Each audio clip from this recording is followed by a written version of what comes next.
Just you wait and see. There'll be love and laughter and peace ever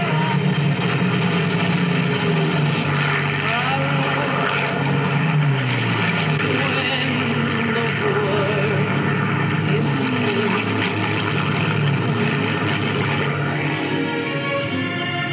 The shepherd will tend his sheep, the valley will bloom again, and Jimmy will go to sleep in his own little room. One there'll be bluebirds over the white cliffs of Dover. Tomorrow, just you wait and see. The shepherd will tend his sheep, the valley will bloom again, and Jimmy will go to sleep in his own little room again. There'll be bluebirds over the white cliffs of Dover. Tomorrow, just you wait and see.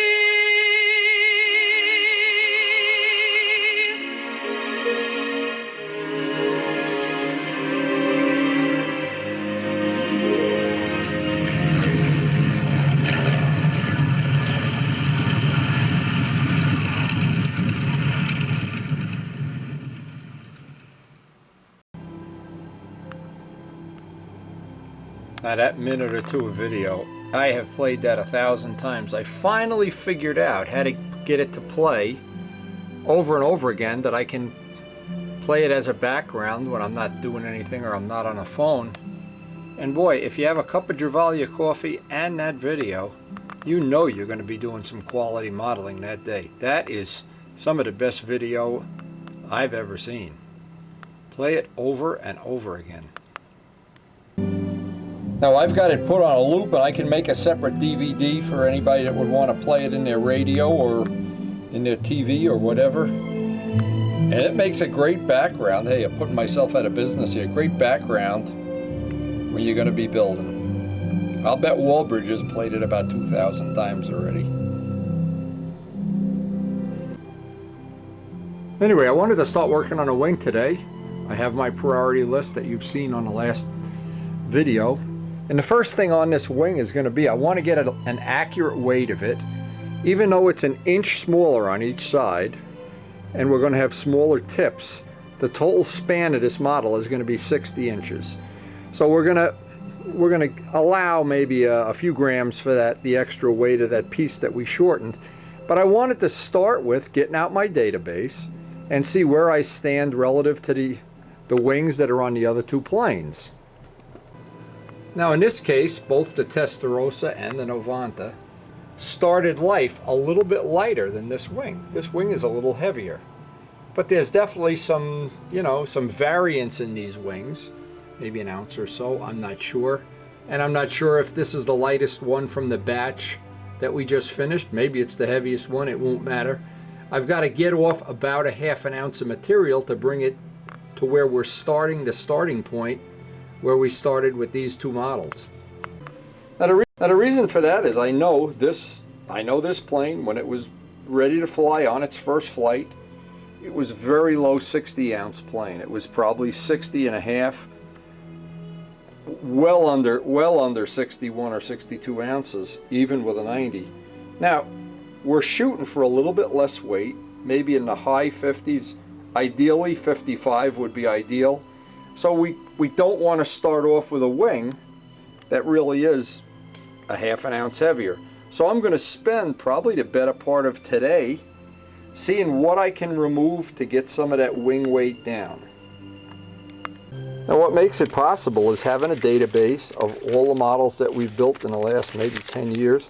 So we can go back and see what each one of these weights is. But we know we're starting off, and I try to always start here, 362, 12.9. We're a good ½ ounce heavy. We'd like to really be, in an all perfect world, around 12 ounces. But I realize there's some things that can come off of the model. For instance, I don't have the gear blocks in yet, the little hatches, so that's going to affect it.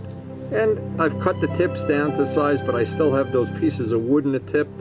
So this could vary by, I always allowed it, like we're within a ½ ounce. But when you want to weigh a wing, it's real important to know a couple of things. Let me explain what these things are. And I've got my priority list that I explained on the last video of how I want to do this. But the first thing is I want to sand the skins. I want to get to my goal weight. That's the first one, and then I'll work on the hatches. But the first thing I want to explain how I would go about doing this and what the reality of a wing, the weight of a wing is. There's a reality to it, and then there's fake. And what I want to explain is when I count the wing weight, this is I guess let's make one thing fake, real.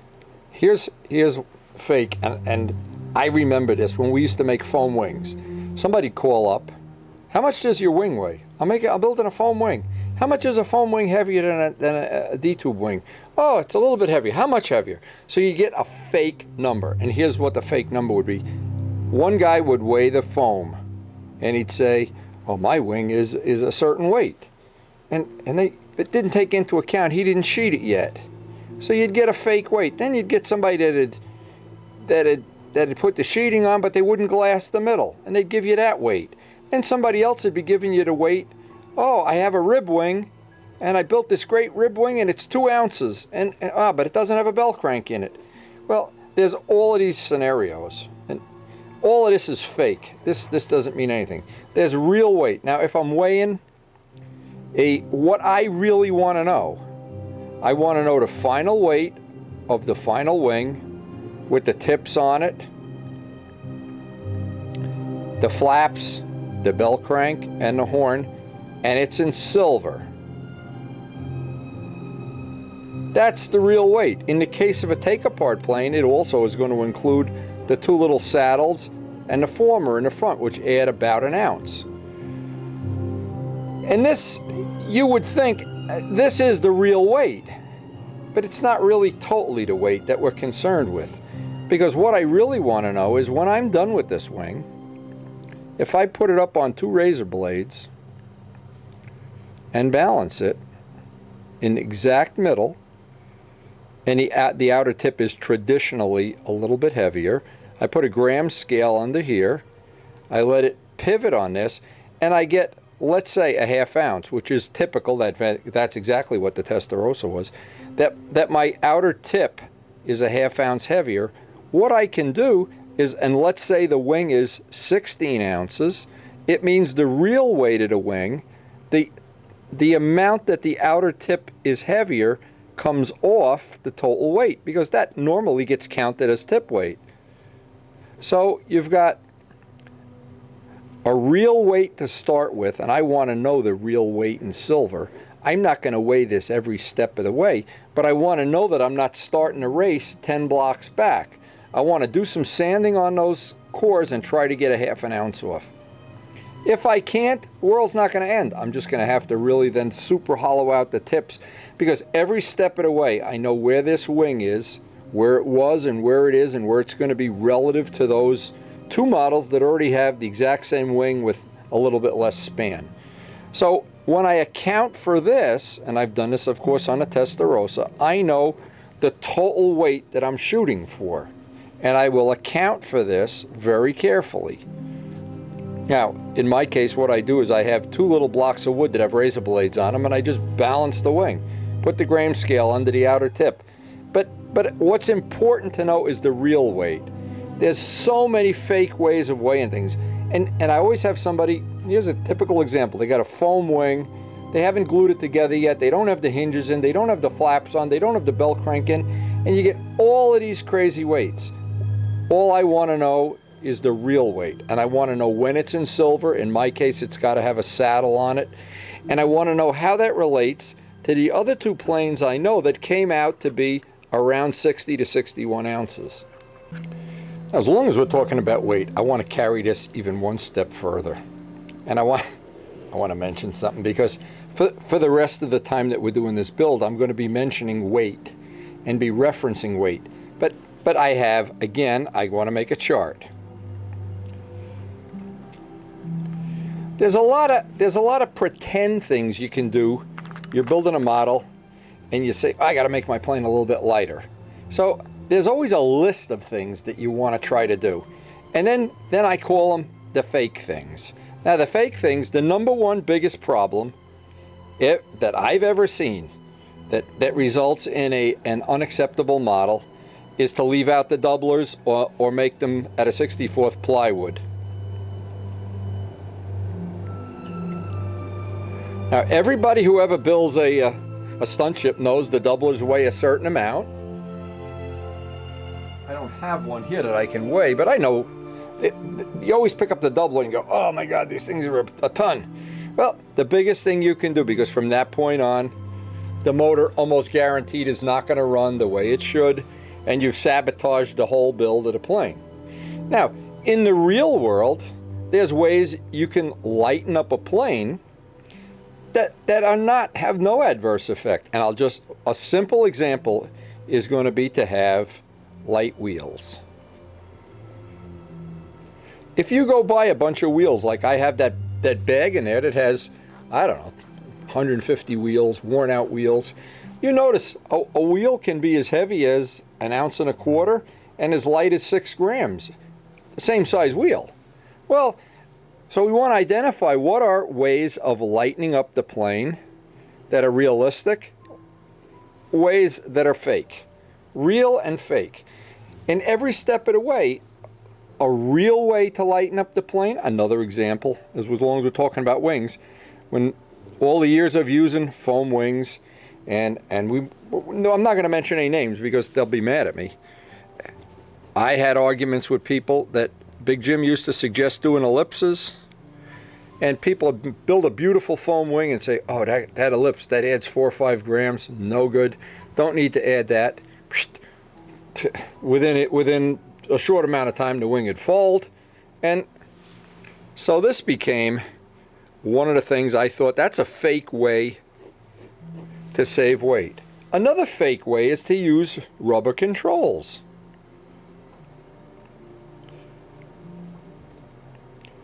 Now, without mentioning any names, don't want to mention names because we're not, this is not some kind of political agenda thing here where I'm going to get rich doing this. One of my really good friends over the years argued that the dopiest thing I ever did was start using 1/8-inch horns, because I may have been the first one, or one of the first ones, if you go back to the original sweeper. And you never need anything more than 3 32nd horns. That's all you ever need. It's ridiculous. All you need, and a 3-inch bell crank. A 3-inch bell crank and 3 32nd horns is all you need. Well, and we had this argument vehemently many times. And I said, well, okay. And I went out and I weighed the 3 32nd horns and a 3-inch bell crank, and yeah, it was a couple of grams lighter. But you know what? It was fake weight. Because whenever I'd fly those planes, I'd be going, oh my God, you gotta, oh, and in the wind they'd whip up and, well, this is fake. This is a fake way to save weight. Now, again, I always like to make a list of things that look real attractive in the beginning, but they really aren't. Somewhere down the road you pay. Now, another fake way, and I was speaking to Richard Oliver about this, if you have a built-up wing and use monocoat on the wing, well, yeah, that'll save probably 1 ounce, 2 ounces maybe, But you know what? Monocoat doesn't add any strength, so you have a flexible wing that maybe in the wind will work, maybe won't. I don't know. The jury's out on this, because I remember Bob Barron had planes that had monocoat wings and flew fine. But Bob was an engineer, like Paul Walker is, or Howard Rush, or somebody that has an engineering background. And Bob knew if you're going to make this wing, he used to make the whole wing out of 3/32 wood, not 16th, to stiffen it up. Well, then the wing weighed an ounce and a half more, and you saved it in the covering. So, again, I relate that to being fake. And if you have in your mind, anytime you have a brilliant idea that's going to save weight, think of it, is it fake? Or is it something that looks real good in the beginning, not that good later on? And there's no end to this list. This list could go on forever. Another really famous story, and let me tell this with Noel in mind. We love Noel Drindeck. Noel is, I think, first of all, he's a true engineer. He really does know what he's doing. But what's even better about Noel is he's willing to share it. That's a big plus. There's another thing good about Noel. Noel doesn't lie. Now, you got to realize, there's a ton of people, and we have them in our club. I ask somebody, how much does your plane weigh? Oh, 59 ounces. Oh, can I bring the scale and weigh it? No, no way, no way, no way. Well, yeah, I don't know about that. Sometimes I wonder how much of that is true and not true and everything. When people don't want their planes weighed at club meetings, I don't know. But anyway, Noel, and I want to make sure I mention this, Noel, an absolute, I have total respect for his integrity. Doesn't lie. Takes this thing at the Nats every year about all these features people put on their planes and what they weigh. And Noel does keep track, like I do, of every single thing that goes into his plane. Very accurate. Noel, however, the things Noel and I don't agree on, Noel is convinced. Let's put Noel here. Windy here. Noel is convinced that no matter what you do, it doesn't matter what it is. If you can make the plane lighter, it's always going to be better. And I take that with a grain of salt. Not if it makes the wing flexible, not if it makes the controls flexible, not if it doesn't let the engine perform the way it should, or if it shortens the life of the plane just by vibrating. Then I would say, Noel and I, in our disagreement, Noel's plane might be the lighter of the two. Mine might last a little longer. Again, but Noel and I have a very good understanding that we're doing it with honesty and integrity, and we're having disagreements about how light planes have to be. Now, I've flown Noel's plane, and it's an excellent flying plane. I could retrim it to make myself comfortable very quickly. But like all planes that are relatively light, it had characteristics that I like better when the planes are in the plateau where they're about 60 ounces. Noel's plane, if I remember right, was about 52, and I thought it just was a little light on the lines. But again, personal. Not to make a big deal out of it. But here's the other point. It's okay to disagree with your friends. If your friends are caught up in putting rubber controls in their planes and drilling holes in the motor mounts, there's no reason to make a war out of it. And I always tell Rich Wahlberg, just build what you want to build. And if you're building a plane and you're putting all the time and energy into it and it's your plane, and you want to paint it pink, or you want to put monocoat on it, or you want to do this X, Y, Z, do what you want to do. Now, the second thing, and Noel has told me this story 1,000 times, but I'll pass it on. Noel goes to the Nats. He's got a plane that has 032 wire. Fleet out wire. Now, Noel weighs everything. He knows how much that wire weighs just like I do. When he's at the Nats, we won't mention who this is, another person, one of the top flyers, says, "Why do you use 032 wire? Unnecessary. Adds a lot of extra weight." Now, against Noel, that really hurt his feelings, because Noel takes pride in the fact his plane is always usually the lightest. So, without any question, Noel says, "Well, what should I use?" The other flyer says, "You should use 020. It's light enough. It's never a problem." So Noel is scratching his head.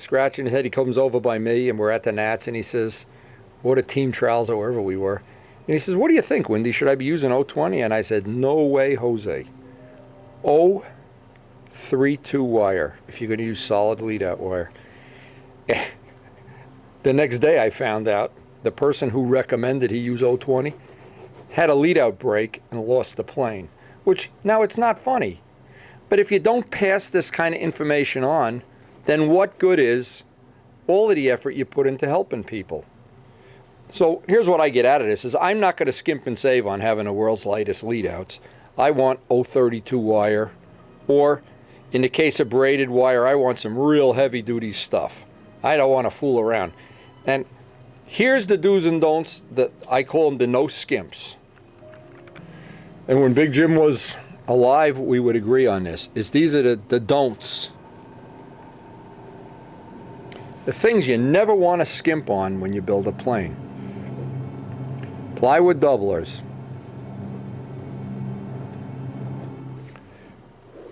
Number 2, the control system. 1/8 inch horns. 4-inch minimum bell crank. These are the things that it just goes without saying that. And when you think of this, the plywood doublers, this would include nose construction, and I would add wing rigidity. If you have a foam wing or any wing, and you can obviously see my wing has a big piece of carbon fiber on both sides, and it's got double glass.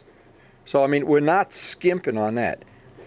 You can make, especially if you use monocoat, you can make a wing that's so rubbery, put in a 3-inch bell crank, and you spend all that time and energy, and really you probably have something that you're really not real happy with.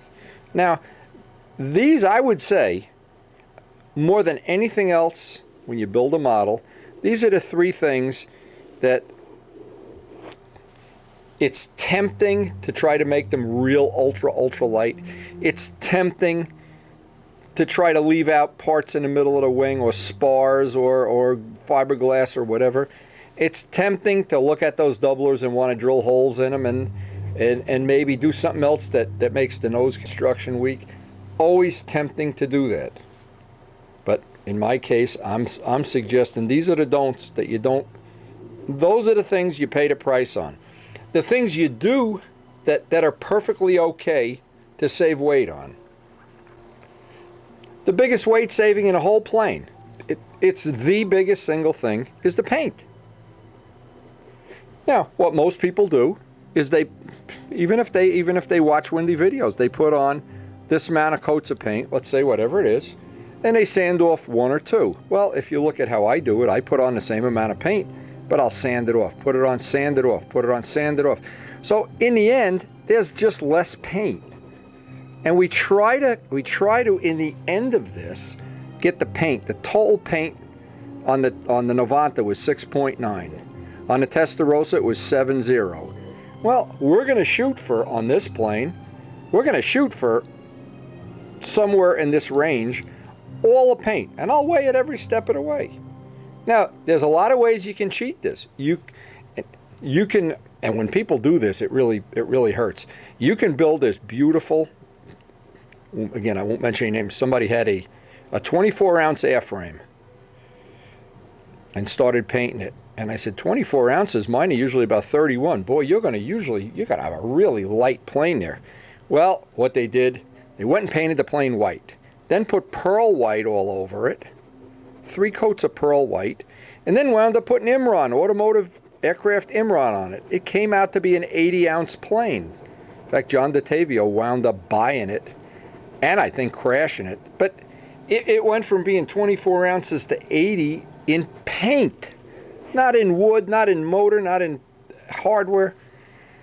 So this is the thing. If you're going to try to save weight, and you want to have a Knoll Drindak plane, first thing I would say is read all of Knoll's stuff. Knoll, good source.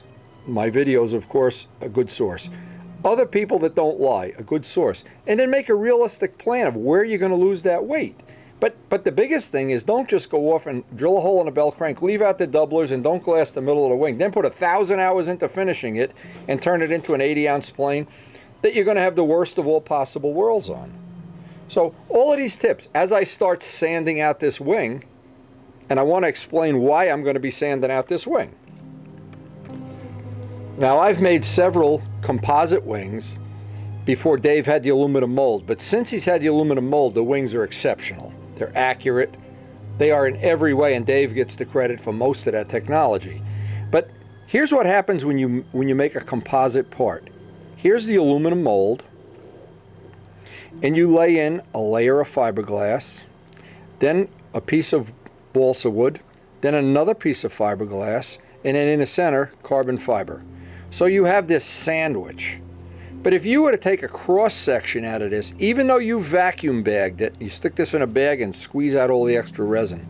If you look at it real close, what happens is, at the very end, if you look at this even with a microscope, out on this very edge, the edge that faces the outside, there's a layer of wet resin that is not interwoven with cloth. It's like a layer of saran wrap over the whole wing. Now, as an example, and here's our wing. When you see how shiny that is, you're not looking at cloth, you're looking at the resin. So what I want to do is, by sanding it, I want to cut that unnecessary weight that's epoxy, and then I'm going to dope and tissue it. The dope and tissue will be a fraction of what the epoxy was. Now, I'm shooting for a ½ ounce, and that probably won't get it, but I'm going to find other ways along the road to get this as light as possible, because again, this is a smaller wing than we normally use by about 20 square inches or 30 square inches, but that's not the reason. The reason is, when I put the tissue on, it'll replace any strength that I lose from the raw epoxy. It's just it's a matrix of things. Then I have carbon, glass, wood, glass, silk span, and that is almost bulletproof when that dries out and shrinks to shape. That is just absolutely bulletproof. Now here's the other thing. Even though these wings have suffered many gallons of fuel, in fact this one, 2 crashes and repairs and whatnot, and still we have a serviceable plane. And that's the goal. If these wings were rib wings, foam wings, this plane never would have got to live its second and third life. That is, and this is how I'll end the conversation. This may be a little gross, but it's true. If there's a very famous saying in Italy, if you have a 55-gallon drum of wine and you mix in 1 gallon of urine, what you really have is 56 gallons of urine. Now, that might be pretty gross, but that's exactly how a stunt ship is. If you have a perfectly good stunt ship, you build up this killer stunt ship and you're going to just go out and win the Nats without even practicing. And you got this killer design and it's light and it's perfect. What that is, what you've really got. And it's hard to put it in less brutal terms. You've got the 55 gallons of wine. If you go and leave out the doublers, drill a hole in the belt crank, and leave out the glass in the middle of the wing, what you've got is 56 gallons of urine. And it sounds like a brutal, gross thing, but I've always thought of the same thing. It's exactly the same thing with many things in life, including this porch that we're working on. Had we taken one cheesy step and tried to, I don't know, do the shortcut or leave out this or whatever, sometimes you can jeopardize a whole project. This is a great thing to remember when you're thinking about taking shortcuts to grandma's. The wolf is always in the woods, and you're always turning something that's really good and for some very small price, really risking the whole enchilada. Anyway, something to think about today before we get into sanding. And I'm ready to sand. I'm about as ready as it'll get. And you know what? I've had enough Travalia coffee here. I'm going to be wound up like a watch this morning. But I hear the hammering out there already, and it's a great day to start this because I'm wired for sound. Let's build. So the first thing I want to do is just really get this accurate. I don't want to be cheating myself here. I'm making myself crazy. Making myself crazy. What an oxymoron. All right, so we know exactly where we're starting from. At this point, with all the work that I've done, make sure these are in there. I'm starting with the wing from Dave with the tips trimmed, the front trim. We're at 359.5.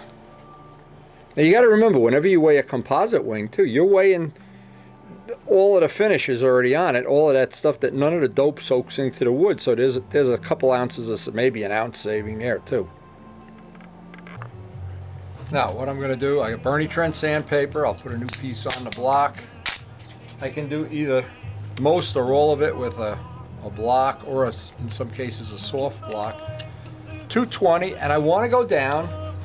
This is going to be a very labor intensive day, probably take me the better part of the day, but I want to go down until I actually just touch the fiberglass. Now let's do one little spot here and see how long this is going to take. And because you're removing resin, you're really taking weight off here. This is not a little, it's not like sanding balsa wood. When you're sanding resin, you're losing weight a lot quicker than if you're sanding balsa. Now even if we left this on, if we didn't sand it, you wouldn't get as good of a bond to the tissue. And of course, we really want to have a good bond to the tissue. So this is a critical step. I've tried to allow, a whole boring day for this, a day that, because once I start this, like puffing a plane, I want to get it started and I want to finish it. Now I can usually feel, as soon as I hit the fiberglass, I can see it and I can feel it, that I can see those little, just touching the fibers. And in this case, there's a little imperfection. Somebody put their finger there, probably me, when we were running off the mold. So we can get this trued up. And any weight we get off now is just going along for the ride, because all of this, that layer of resin that makes this shiny, we really don't need that. And even when you vacuum bag, you always get that, there's always a skin of raw resin. That's just the way it is. And that's why when people vacuum bag parts and then don't tissue them, and strength to weight, it's not as good.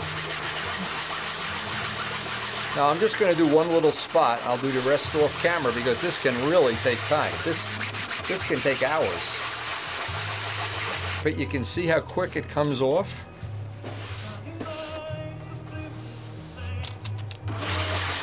And notice another little technology thing. I started on the bottom of the outer panel. Because if I find out that I've gone through in a spot, or I've, in some way, I don't have my rhythm yet, I want it to be on the bottom. And especially the bottom outer panel, because I can put some extra finishing material here if I go through. When I got the bottom done and I want to flip it to the top, I want to have my technique down perfect, and I don't care how long it takes. This is the kind of thing.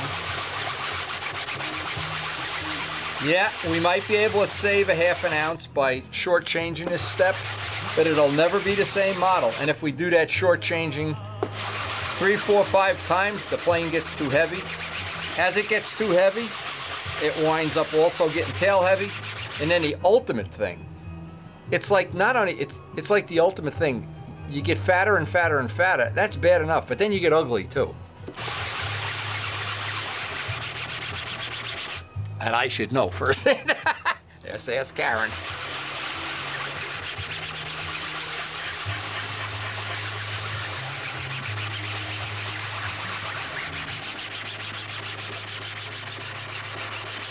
I've done enough of these composite wings to know.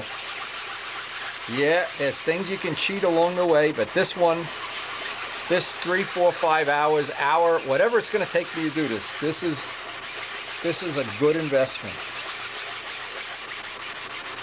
because this is real weight saving. It's not that fake thing. It's not like, oh yeah, let's just leave some part off the plane, or let's drill a hole in the engine or something. This is a real weight saving. And the beauty of these wings are light as or lighter than any built-up wing or an I-beam wing. They're as light, but they're 5 times stronger, and they're durable. And that's why it pays for me to put this time and energy into this, because it's a keeper. It's a forever thing. It's a Ducati. It's a Ferrari. It's not the thing you throw away every year and get a new one. And those planes hanging on a wall are living proof of that. And while I'm doing something that takes this much time and is boring, I like to look up on a wall and say, yep, all of the time I spent, it was a great investment. These wings, the Midgley composite wing, to me, unless I'm building a semi-scale plane, and maybe I could even find some way of using this wing, I am kind of really married to this wing for life. This has been all the time, and it's taken Dave 8 years to develop the molding technology. But you know what? I think this is the best wing of all the stunners, except maybe for the Spitfire, which is, well, when you get into semi-scale, everything changes. But of all the straight line stunners, the Cardinals, the Miss Ashleys that had the composite wings, I think this one is the best.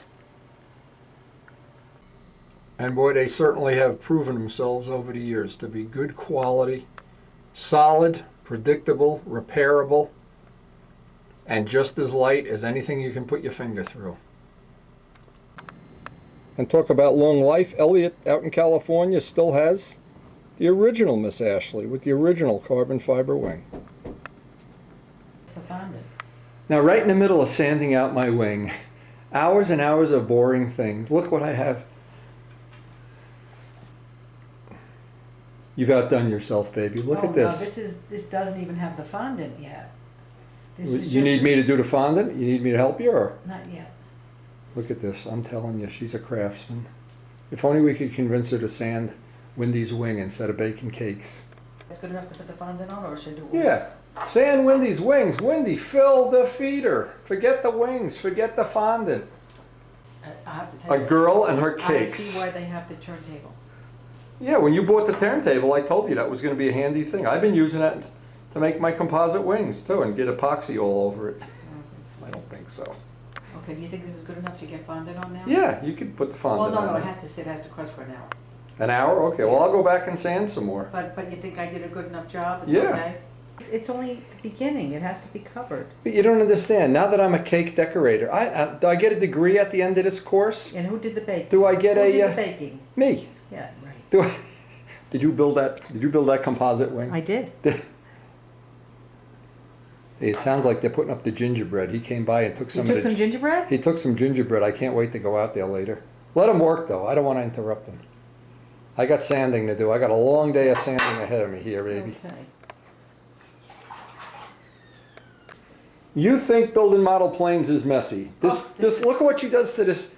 I make her a beautiful kitchen, an absolute beautiful kitchen. You know what? She uses it like a workshop. Well, that's what should Isn't be. this fun? Buzz Brodek must be going wild thinking, boy, oh boy. All of these composite wings have stood the test of time. It's amazing. All the composite parts, I should say. Even the planes that had the carbon fiber fuselages were fine. So, you know, hey, I guess I'm convinced. But I don't know what I'm convinced of. With Karen baking those cakes, the house smells so good. On a cold day with a cake baking, oh my God. So what I like to do is, I try to get one panel, 1/4 done here, and then get some idea of how many grams I've gotten off. There's certainly a lot of dust on the table. But if I start getting tired doing this operation, I'll do half and then do half tomorrow, because this is just one of those things you can't rush, and you can feel with your hands. Like I can feel right up here now. Not sure if you can even see it. I can feel the glass starting to come through. I'm done there. But back here, there's still resin that I can get rid of. And I've been using this block seems to work the best, and that Bernie Trent, that rubber body shop thing, seems to work good on the leading edge. And I guess you could even do it by hand. This is you're not trying to change any shape here. We're just trying to get a surface and get a good surface that dope will get a nice, that first coat of dope will get a real good tooth right in there. Now, if I keep weighing it accurately every step of the way, here's I just have this just basic rule of thumb. We got 2 grams off that panel. 2, 2, 2, and 2. 8. That's going to be a half an ounce. That's almost exactly what we need. So I may as well just be quiet and do the rest of this off camera, because from this point on it's just going to be I don't know how many hours, a couple hours of this anyway, before we're done.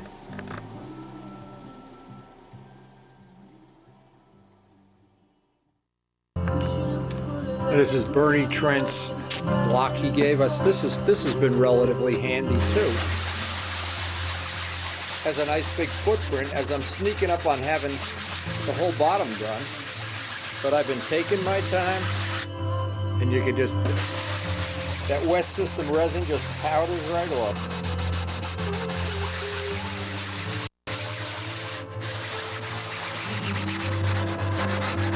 Now I've been working over the leading edge, and I'm going to go back over the leading edge with some thick CA once I'm done here, just to harden it up so it's not prone to getting dinged up.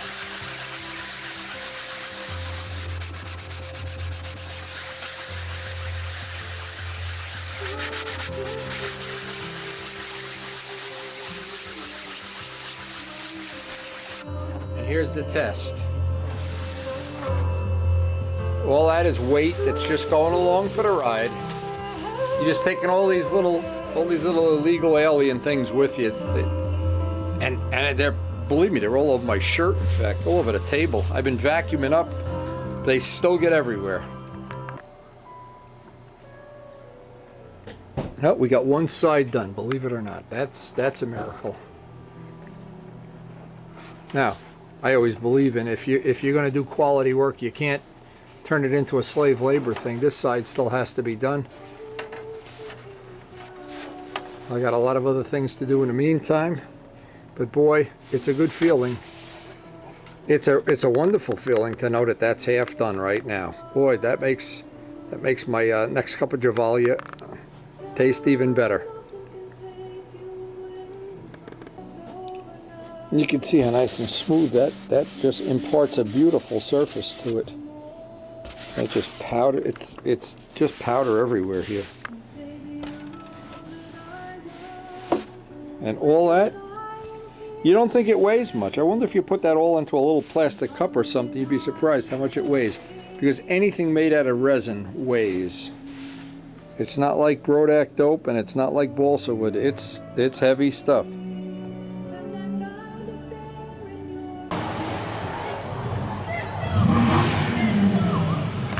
I'm getting ready to record this right in the middle of sanding out my wing. Some teenage kids from the school had a fist fight, went rolling down the street.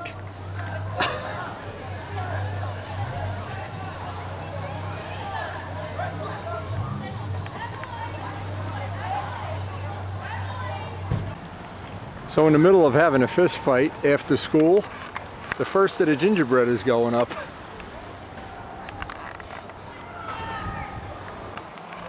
Look at this action. Here come the cops. Hey! Hooray!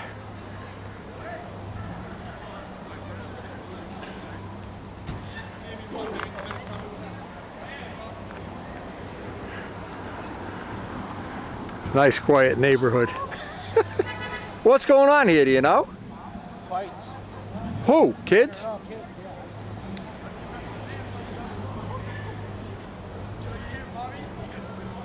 Amazing.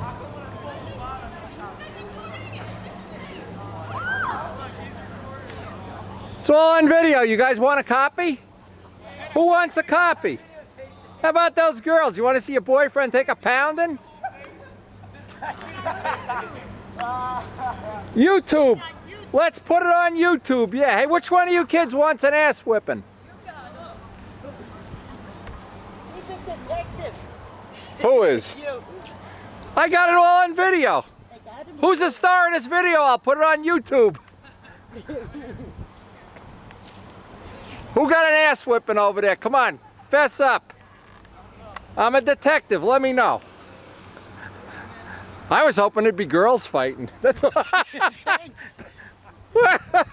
Then you could have some real fun. Then I could sell a video. Yeah, really. Remember when we had those ducks walking around the yard? Yeah, I still have the duck. Look at this. Look at this kid's guilty. I could tell. Look at him. Look at Nah, he him. didn't Look at do him. it. He's guilty. Guilty as sin. do it. I got him on video. YouTube. Look for it on YouTube tonight. YouTube.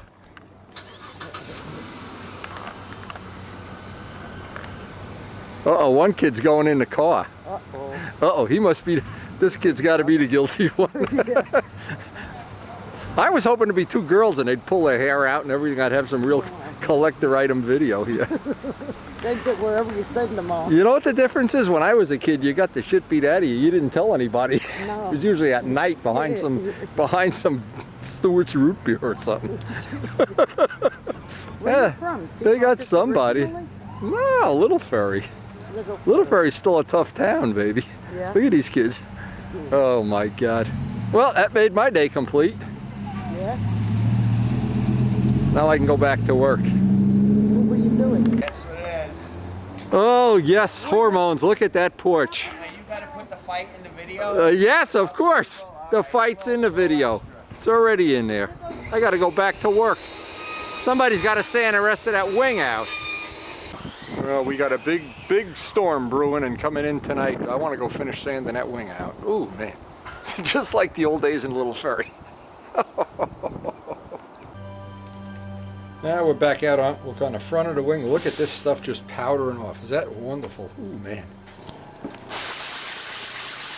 And we're easily going to get our half ounce off. I think we're going to get even more off. Because seeing those kids have a fight put me in a very energetic mood. Too bad I can't train these kids to build model planes. Then they wouldn't fight. Anyway.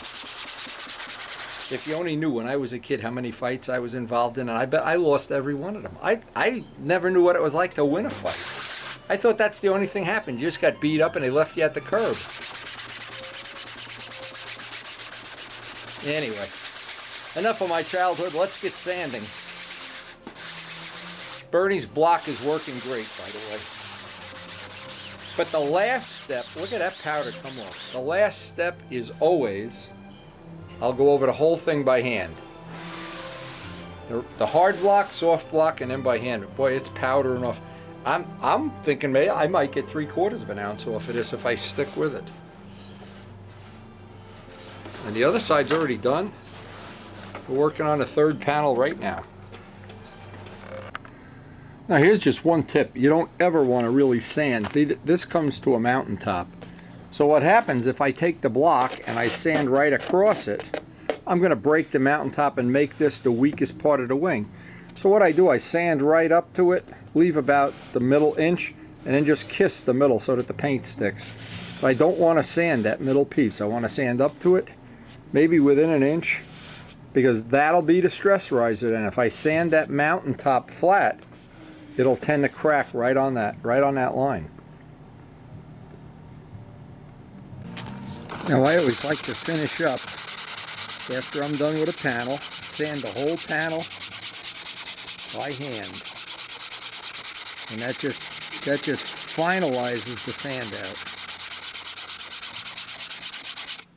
Boy, that stuff it's coming right off. This wing had a lot of extra resin on it.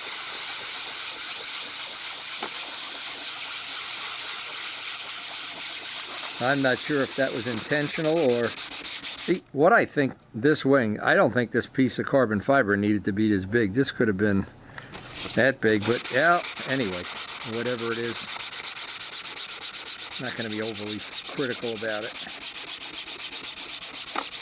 It's still going to make a good plane as far as I'm concerned.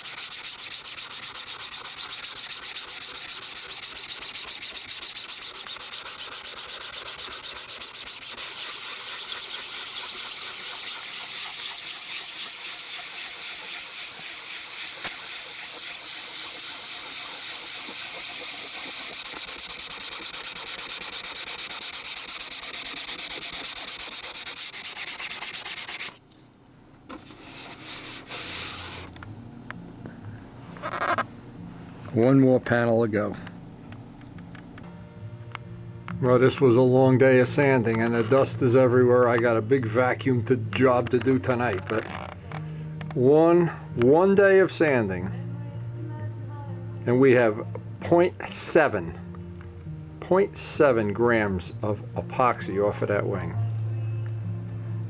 So we're now right around a 12-ounce mark. And it's just hard to believe this time of year. We really miss getting out to the field. Boy, I would love to have a fly-in day, but it just doesn't look like it's in the cards. But what looks like in the cards is a lot of sanding, and a lot of sanding in the next couple of days. I guess we're going to find out the hard way.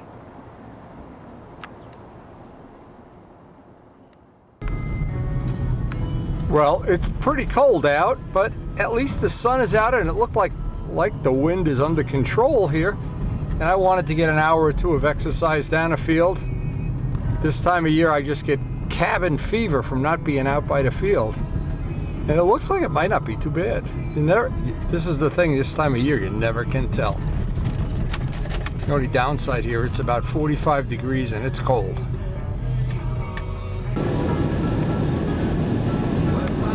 Now I'll just be very impressed if Rich or John is down here, because when it's cold like this, they don't really like to come out. And I basically, look at this, I get the whole field to myself.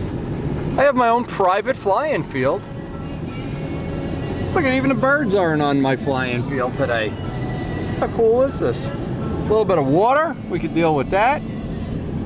Let's go get a couple hours of exercise. Let's burn some fuel or burn something. I always love when the birds come to keep me company. Now listen, when I start an engine, if they're still there, there'll be a flock. It's unbelievable.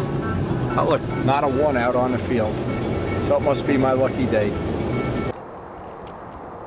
You may hear in the background, the birds are on there. They're in mode today. They're all over the place. But it's good to be out of the house, that's for sure. We got air density, about 100. 99 actually. And I don't have any qualms about it. I'm cold. I'm glad I brought a thermos of coffee. We got somebody walking across the field right now, so I'll take my time. First start of the day is always an adventure. Getting rid of the birds off the field, another adventure. But it's still, see, Rich and John don't enjoy being out here in this weather. I love getting out of the house for a couple hours, get home, put a fresh pot of Javali on, work on a plane some more. But of course I'm crazy, so. If Richard Oliver was up here, he'd be sitting in the car like Lampione with the heater on. When we were testing the ARF a couple of years ago, and Jose came out for a day, I remember he was sitting in the car with the heater. Get out of here! Birds are everywhere. Shut! Get out of here! Now, you know, there's just no way this is going to be an easy first start.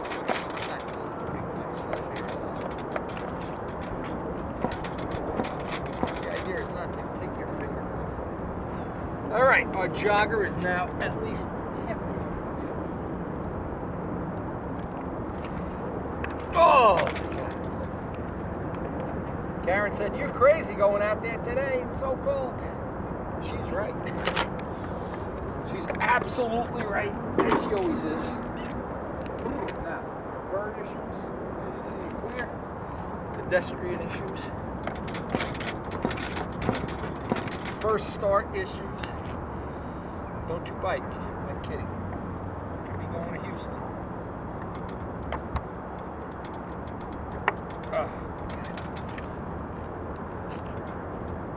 Oh, I knew it.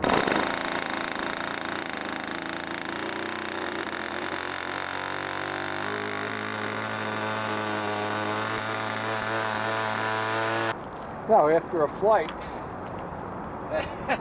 we're getting blown around pretty good here, but it doesn't matter. It's just so good to be out of the house. To get that first run on the engine before you lose a finger or whatever. Now, I made a small change to the pipe. I shortened the stinger just so it wasn't spraying oil in such a defined way, as I got two people who are driving by now. You can't believe it. It's freezing. What are these people doing here? Quiet. Geese, birds. Yeah, I know. You love me. I know. Ugh, I'm telling you. But it's good to be out. I'm complaining about being cold, but you know what? I gotta admit it's good to be out of the house. It's good to have a handle in your hand. Good for I don't know what.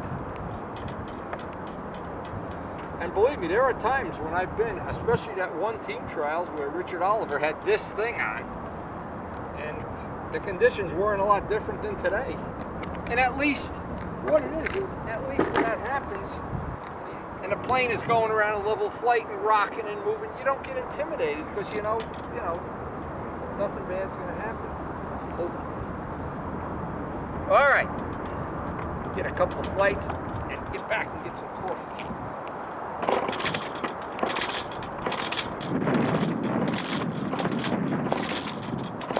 I know you're cold. I know I'm cold.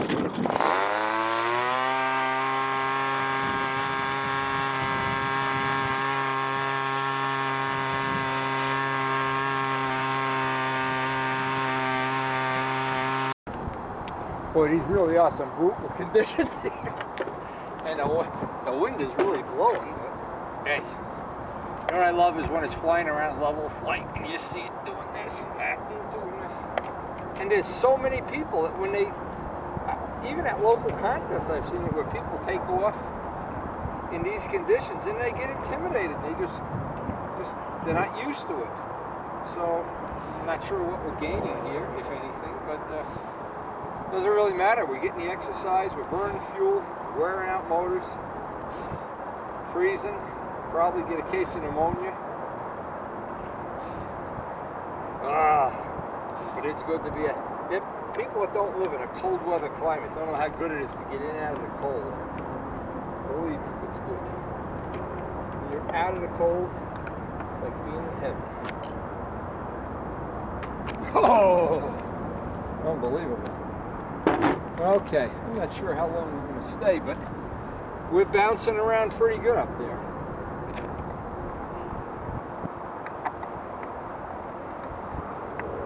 The battery was falling off before too. I was happy about that.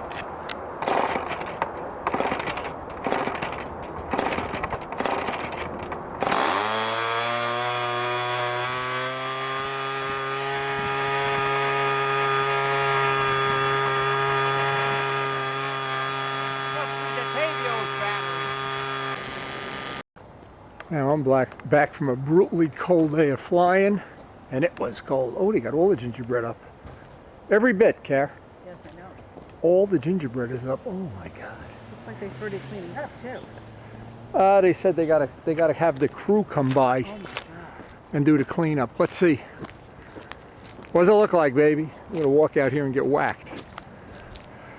Wow, looks great. Well, how am I standing for that Husband of the Year award? Getting there. I only went flying for 2 hours today. Don't I get an award? Look at that. Oh, man. YouTube! Put her with those kids fighting. Well, it looks like very soon we're going to take our place in the world of porches here. I guess Ted's lingering down there. Now tell me, are you the happiest woman in the world or the second happiest? Oh my God, look at it. Even the people in this plane flying by, they've said, wow, what a gingerbread job. Oh, now, you know how many hours? He still has brackets to put on? Yes, he's still got the brackets, and I got to paint them before he puts them up. That's another couple of days. Oh, man. And we still missing shutters. I never get to work on my new plane. When do you look? We're still missing the shutters. Yeah, you got to have that shutter job on the end. I understand. I don't know, baby. Husband of the Year looks like a real possibility here. Husband of eternity. Husband for all eternity. Oh man, it's cold out here. It was cold at that field today, and it's cold now, and I'm going to get run over all at the same time.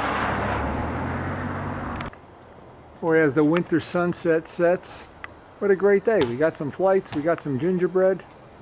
I don't know. We got a lot to live for. Looks like we have to do this window too. Wow. He did around a bird feeder today too. pretty Around nice. the bird food. What about the Yes, window? yes. Look, it's awful. Flown in from Hull Abington, where its owner, taxi fleet operator Clive de Croo, had been completing building work in an old RAF hangar. It was the plane's 10th flight. During other sorties, there'd been trouble with the Jaguar car engine, which powers the replica fighter. Today, the homemade Spitfire was delayed in reaching the Rawton airfield a few miles away because of yet more engine problems. But worse was to come. As the highly experienced Battle of Britain display pilot Pete Thorne brought the plane in for what looked like a perfect landing, things went terribly wrong. Little did he realize his starboard wheel had not locked into position. On touching down, the wheel collapsed and the speeding plane slewed across the runway onto the grass. Fire crews were quickly on the scene, aware that the aircraft was topped up with fuel, which was now leaking out. Medical teams were on hand to check on the condition of the pilot, who was walking around surveying the damage.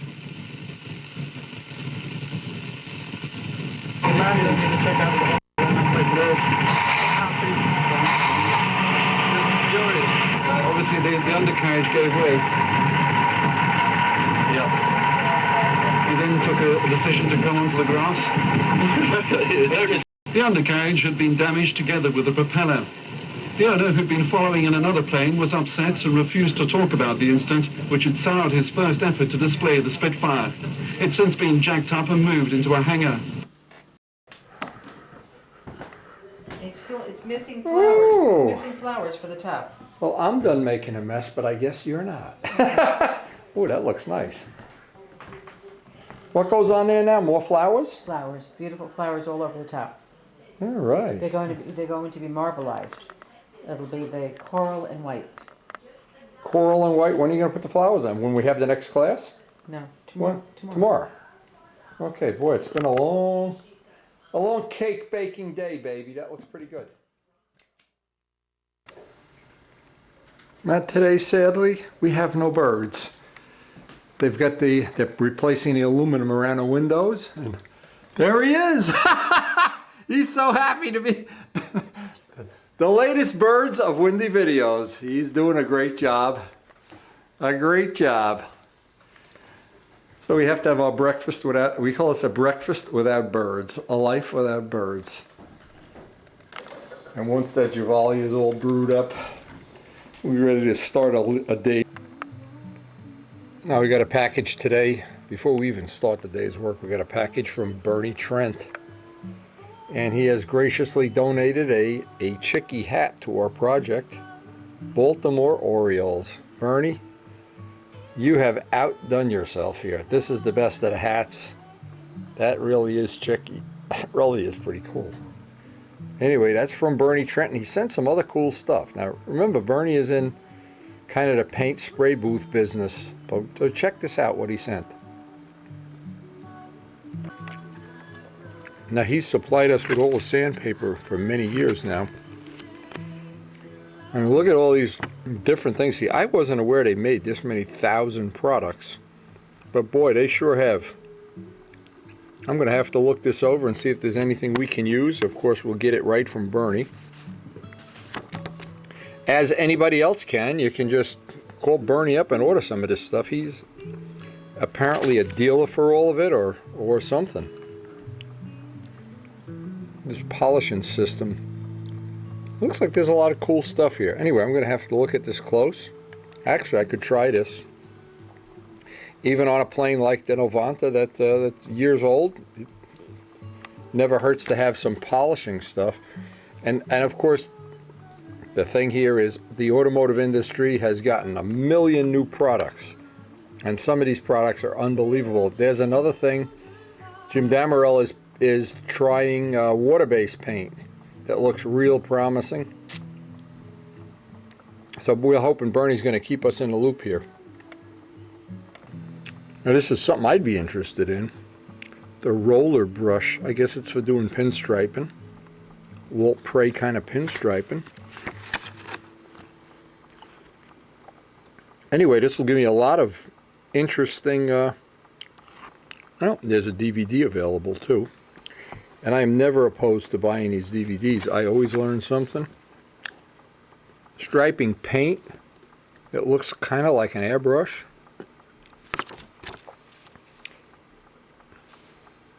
This definitely looks like something worthwhile. Anyway, this is if you want to get your own copy of this and check it out yourself. And again, we got this from Bernie Trent along with a few other things. Let me go through these one by one. Good things to know if you're a modeler. Actually, it'd be pretty cool to take and be able to run stripes on it. I wonder if you could use, I'm sure you can use lacquer, but I wonder if you can do it with dope. Interesting. Now, I've seen this Airbrush magazine. It's always got some good articles. And there's always some, well, stuff that would appeal to Dave Midgley, I'm sure. Lessons on, by the way, Elliot is a trained, I wasn't aware of this till recently, a trained airbrush artist. And we may want to do something like this with Chicky.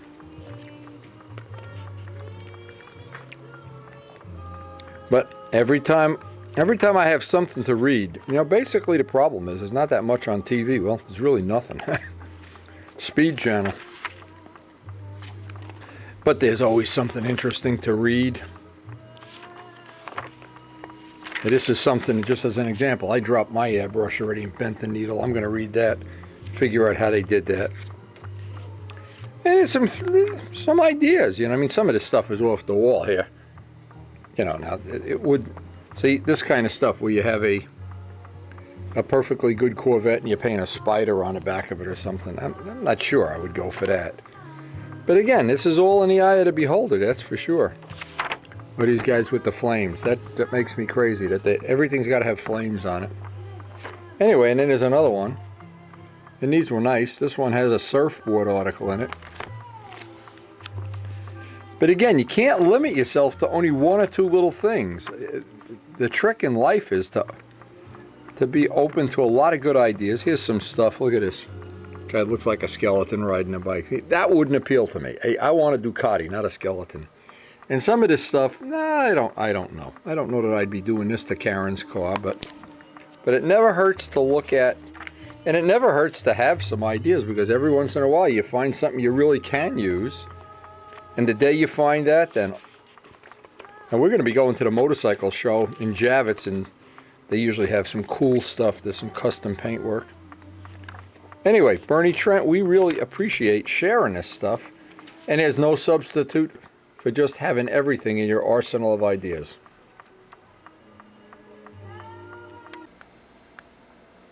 Now, one of the next projects that we're going to do is get the landing gear blocks, the little doors and hatches in place, but I wanted to answer a couple of questions.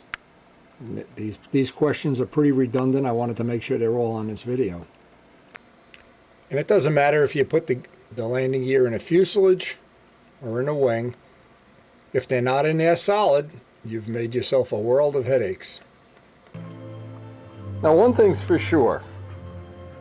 I'm confident about one thing more than anything else. That the system that I've used over the years to put the gear blocks in, and that is now in the Dave Midgley wing, and in pretty much all of my designs, that way works to perfection. And that's one of the things I carry over from model to model. Let me explain why it works so well, real quick. These are the questions I get asked on a regular basis. It's easier to make a little chart and show them. Now, what would happen years back, you would have a gear block that looked like this. And it would basically have a little slot for the wire. And I want to really make this like exaggerated, and what would happen is you would put this bent wire in here. There'd be a little hatch with some screws that'd hold it in. Well, everything here is okay except for one thing. It's this dimension, because in reality, the way this should be done is this wire should go all the way up to the top, and this block should be up here, something that we already have on Dave Midgley's wings, and on Stragers, and on ARFs, and on pretty much all of the things I've had some hand in designing. This is the critical dimension, is the leg that goes in should almost come out the top of the wing.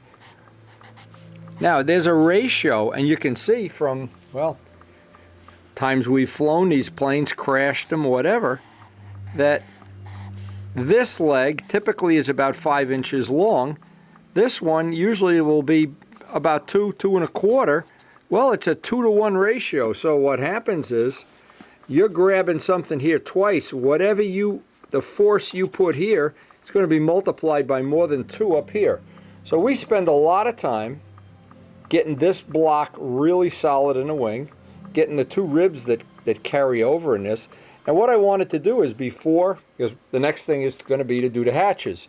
But I don't want to leave this step out, because a lot of people that are watching the videos and may have a foam wing plane or a built-up plane may fall for that old trick with the little short, so that the landing gear looks, if a landing gear looks like this, measure this ratio against here. And this is the fulcrum.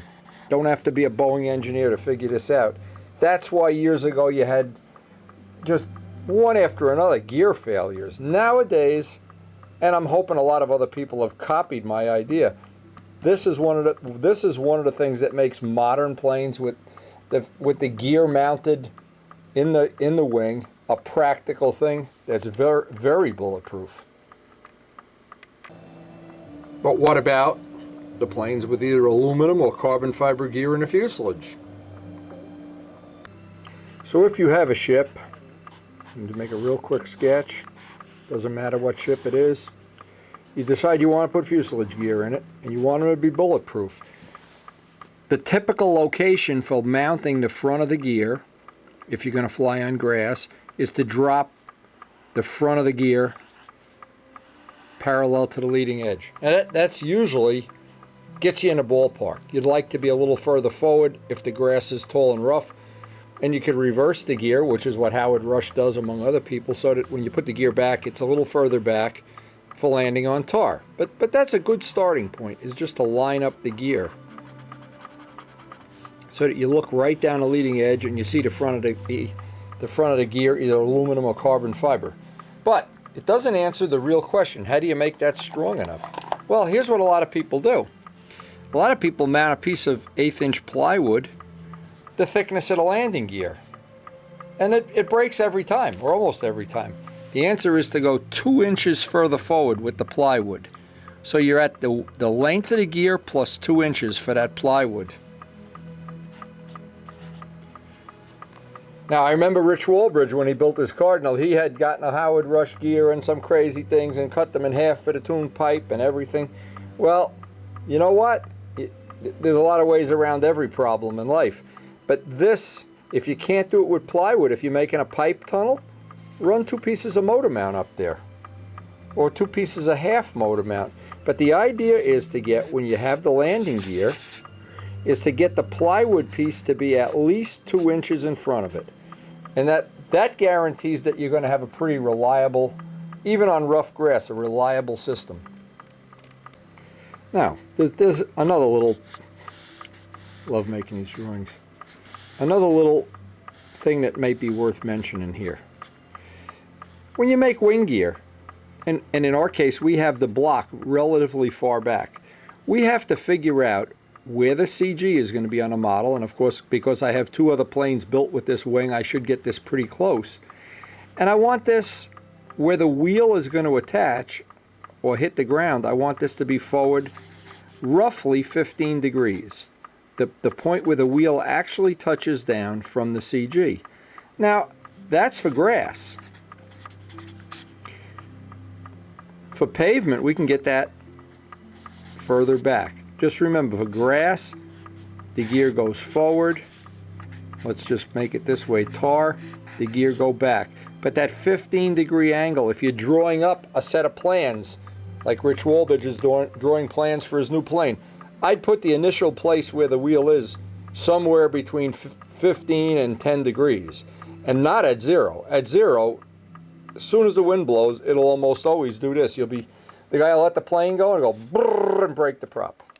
That 15 degrees saves the prop, even on tar. And it's a good place to start. Obviously, you want to fine tune this.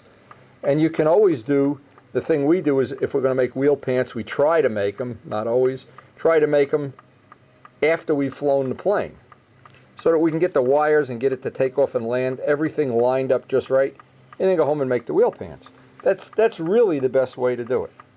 And if you have a fuse mounted gear and you can make yourself, let's say, 3 sets of mounting holes where you can use the front one to the back and another set, and just put the blind nuts in on that piece of plywood, well, you've given yourself a lot of choices for moving that gear front to back.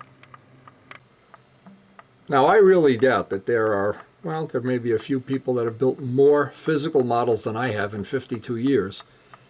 Maybe there are, maybe there aren't. It isn't really important. What is important is that I've learned this stuff the hard way. And like Frank McMillan or other people that have a lifetime of experience doing this, I just use Frank for an example, you'll learn what works and what doesn't work. You're not just making it up or reading it in a magazine. You really have built the models. And I even have this on video. Joe Adamusco loves this. When we crashed the Tsunami model after 3 or 4 years of test flying it, using it for a motor test bench, we grabbed the wire and just bent the wire back and forth 30, 40 times until the wire fatigued and broke. Half of the wire stayed in the plane. And that's about the reliability factor I like when I put 300 plus hours into a plane. And if you're going to do a fuse mounted gear, even a wire gear, and you can give yourself some variation, boy, does that come back to save you when it's time to trim the plane. If you can move it back just a little bit for tar, a little bit further forward for grass or rough tar, you're really going to have a lot of choices. And getting those smooth launches or those nice landings where it sits up on the gear and drops the tail wheel, and you know you got the wheels pretty close to the most accurate spot.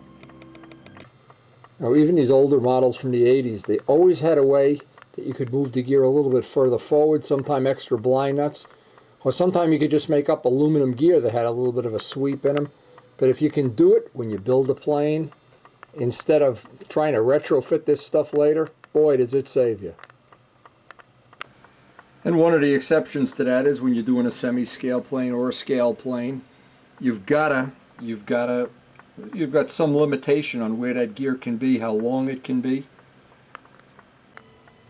And a good example of gear that really always impressed me when we were in Texas, all of Al Raby's planes had the real cool takeoff and landing, something I always thought was worth trying to capture in my Spitfire, and well, just for no reason other than I just like watching it land that way instead of seeing it just drop to the ground like a brick.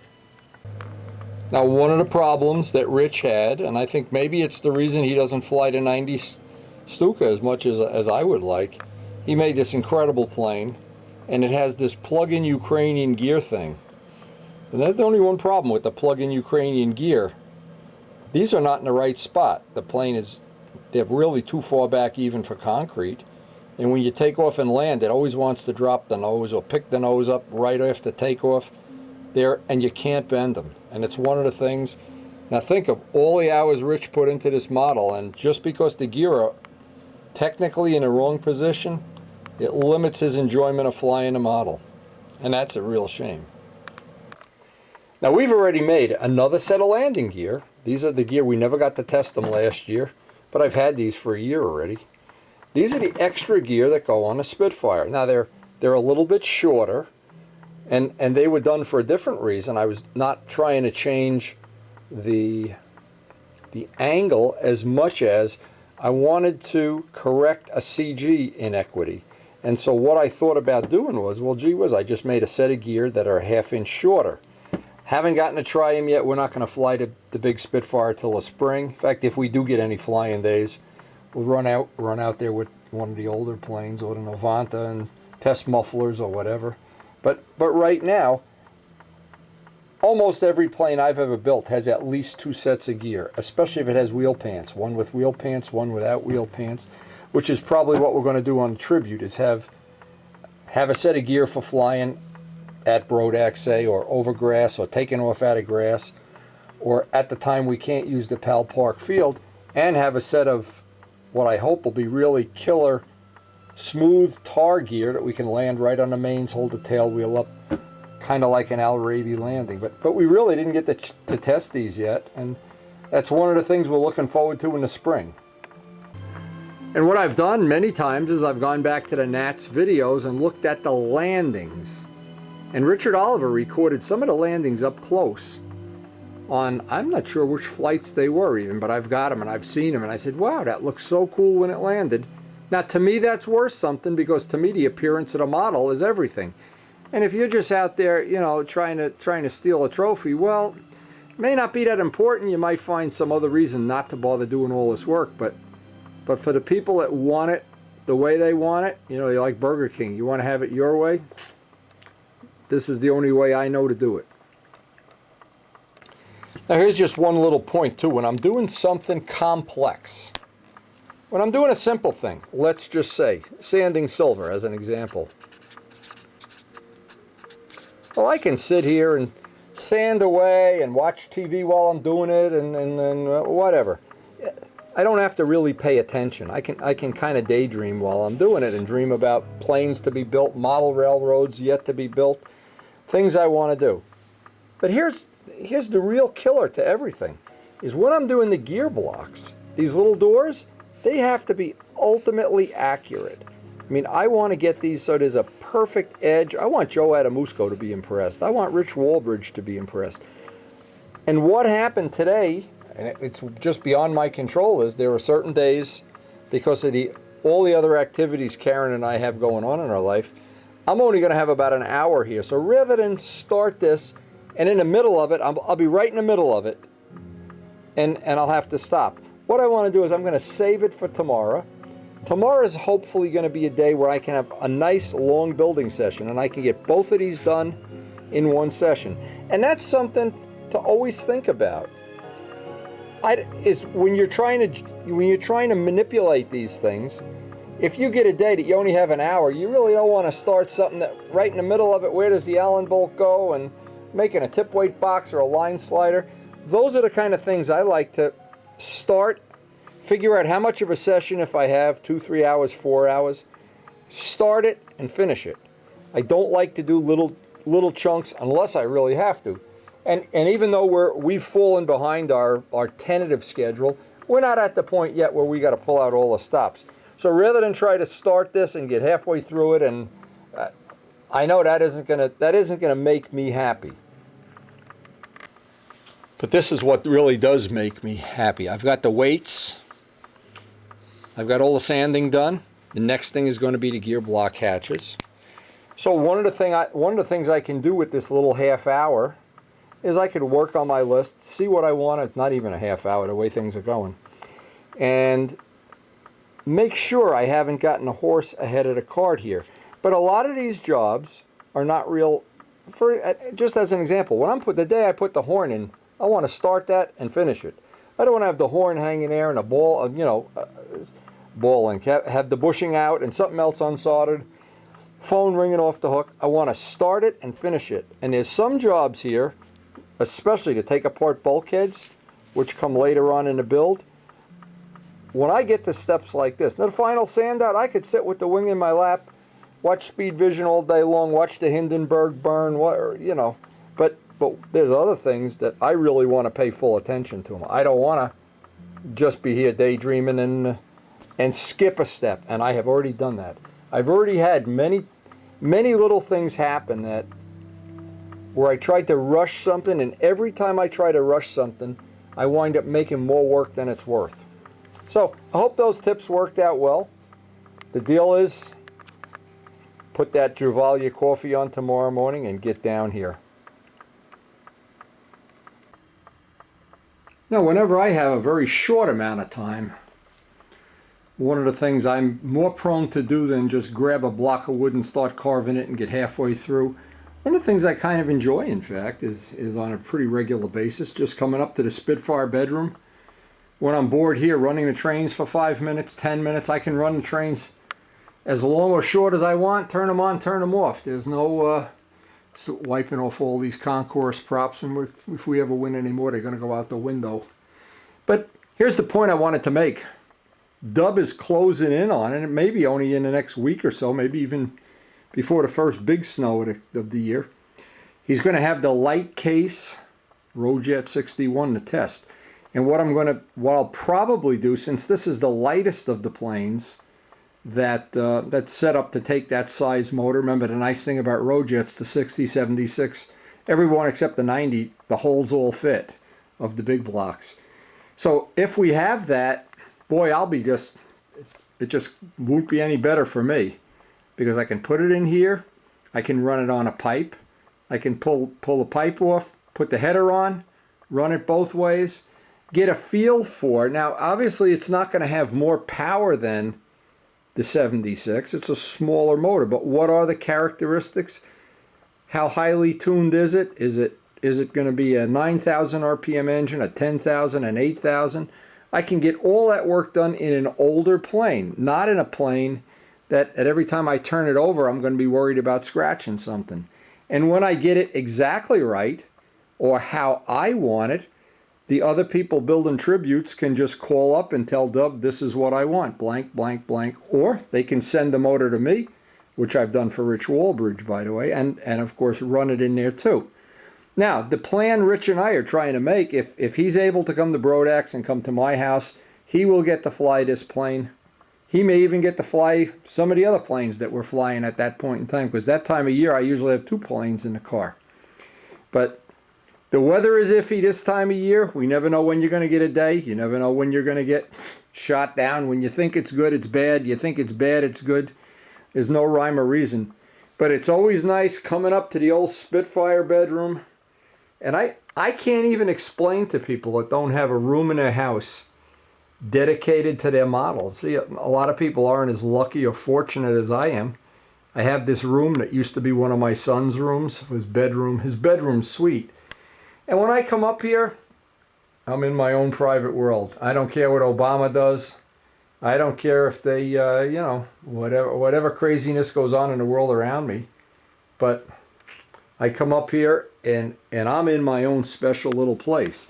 And I've got Al's Millie over there. I've got the Tiger Cat among other planes, and all my hats and Ferrari decals and models. And it's nice to have a special place in your house, a place that's, and this porch is turning out to be something that I think Karen and I, for the rest of the time we have, I think we're going to be spending an awful lot of time out on that porch. And again, I want to congratulate Rich Walbridge on a great job on his canopy. I'm definitely impressed. By the way, a little thing worth mentioning, John Cafaro is going to be loaning Rich Walbridge the mold that he made with GM made it on some CNC type of radiolithography, I think is the word, but I'm not sure. And Rich is going to make a mold. Now, what'll be great, Rich, here's a clue. Make 2 molds. Send me 1 mold, and I'll make a bunch of parts for the rest of our gang, because that part that John Cafaro had was really beautifully made. Was way better than mine, more accurate, and in every way. And this way, the world of modeling will have some cool parts, and John Cafaro can take full credit. We'll give John the credit he deserves, even though he's out driving his hot rod around and not inviting me to come for a ride. Anyway, and if all else fails up here and I get bored and my coffee gets cold, there's nothing better than running the trains for 10 minutes. It's certainly better than trying to get half a gear block put in, half a gear hatch. And I always remember, here's another thing that I always say to people all the time. Planes worth repairing. Now, it's amazing. It's been 2 years in a row I've been trying to repair that wingtip. I want to pull it apart. I was even thinking of making a clipped wing version of this. A lot of things went through my mind. It hasn't gotten done. Doesn't mean I'm not going to do it in the near future, but it just shows you how busy we've been between the business, the porch, Karen's craft projects, going to cake baking class, cake decorating class, Karen's artwork. She's becoming a pretty competent oil painter. And I've been working on, oh my God, trying to build my Air Force up so we can invade Poland. Now another cool little thing, well, Elliot's been away in England. We haven't corresponded with him or spoken to him in a couple of weeks. But one of the things he mentioned that he was interested in doing was he was trying to get the original Spitfire drawings from Joe Adamusco because he was interested in building one. And I don't know if he's real serious about it, half serious, more on that later. But boy, it'd be nice to add another Spitfire pilot to our Air Force. And boy, talk about somebody who has a vested interest in the White Cliffs of Dover. I think I'll go play the White Cliffs of Dover about another 150 times.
It's a great way to spend a half an hour, 45 minutes.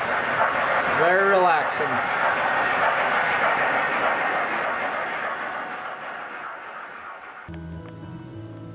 This morning I wanted to get a nice early start. I want to get these little gear block covers, and Dave has marked these, except the only problem is I don't know inside the wing. He never marked the wing. So we'll figure that out though, that's no problem. But I never like to do jobs where everything has to be real precision and I have to think about it and everything has to be accurate. I really don't like to do that unless I get a nice fresh start on a day. Now, looks like we got a fresh start today. Now, we've used this gear block system before, so it's kind of redundant, but each time I do it, I try to think of maybe if there's any possible way I can upgrade it, make it better, make it easier, make it lighter, make it stronger. Now, the other day I was basically trying to figure if there was going to be any easier or better way to do this. Well, sometimes you do get everything just about as good as you can get it, and there's no way to really push it. But I looked inside just to make sure that everything is just lined up the way we want, and I had thought there'd be some way or something I would want to do differently or change. Well, I'm not sure. Now, I know other people like Ramo are interested in working one of these wings, so I wanted to leave out, I wanted to make sure I didn't leave out any tips on, and of course other people, Elliot's building one, Richard Oliver's got two of them, Dave Eiskens has one, I'm not sure, of course Dave Midgley has a few. So I wanted to try to make this as condensed and as complete as possible, all on one tape. So the first thing I want to do, I'll take one of these covers. These will be the base plate of the outer cover. Get two of my aluminum bolts.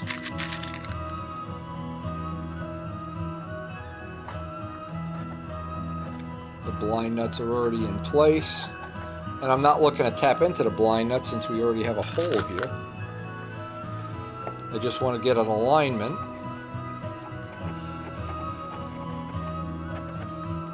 Now what I wanted to do is just take some tape. I really didn't want to do any writing or engraving on this because if we paint this ship is going to be basically yellow. I don't want to have pen lines coming through either. That's another thing. Well, let's see if this works out the way I hope it will. Now this is the actual, so I've got to undersize this. This is just going to identify for me where this cover goes. And right now what I need is a pen that writes. Always a unique thing in this shop. And this will be the inner. Even though these are pretty, I think they are interchangeable. They won't be interchangeable when we get done cutting the slot for the gear wire to come out. But this just makes it easier for me to do this. Now I want to get, what this is going to show me is where the actual cut has to be made. And then I want to get a brand new number 11 blade and score this because I'm going through 2 layers of glass, a layer of carbon and a layer of wood, all at the same time. And I want to do it a little bit on the underside. I don't want to make it on the oversize. I want to be just a shade on the underside on this, if at all possible. See, and this is the thing, by starting early in the day and being all caffeined up and everything. The problem that I've had when I've tried to do this, when I've had, oh, it's 11 o'clock at night and oh, we had company that night or something else, what happens is I never get to do the same level of quality work that I would do otherwise. Now, I want to get a ruler, of course, and I want to get a brand new number 11 blade. And what happens sometimes when you try to undersize this, and I do want to undersize it by about the thickness of the blade, but I'm going through so much material, I've got to do this really slow. Now I want to make sure the knife slides through. I'm not picking anything up.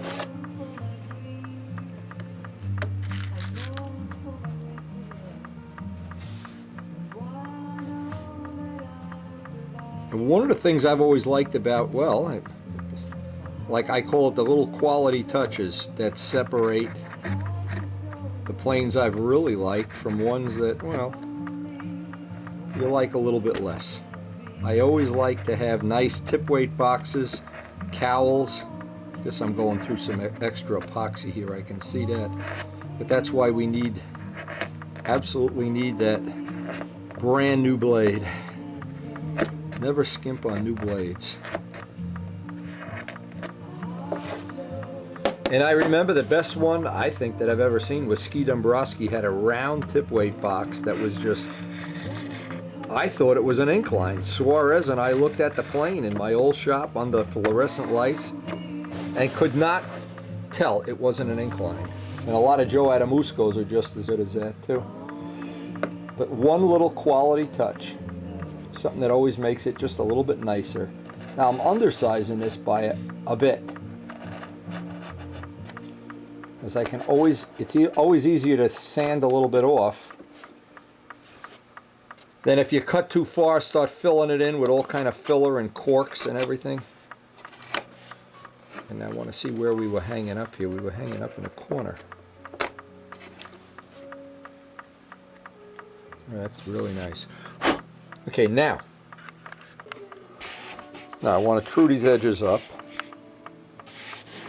That's step one.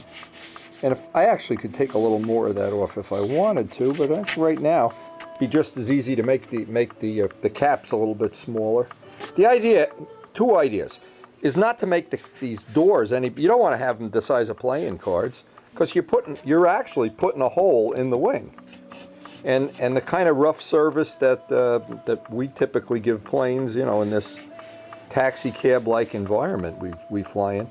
Okay, so now what I want to do is I want to get the door, and I'll take the same amount of material off the door so that this door, in essence, will just drop right in and hopefully be very accurate here. And one of the things I want to double check, and we did this when we built the wings, but I always want to double check it because we're going to be using glue around this, and I don't want to have these blind nuts wind up getting a drop of CA in them, and then, oh man, that's annoying. Okay, that's good. Even a little tip like that, just putting a drop of oil on that before you glue anywhere around there, really can save you. And another thing I just like to make sure before I go on is that I'm not building myself into a problem here. There's no glue down in there. Okay. We want to really just take a pen line off just to get this as accurate. I want this to be as accurate as possible.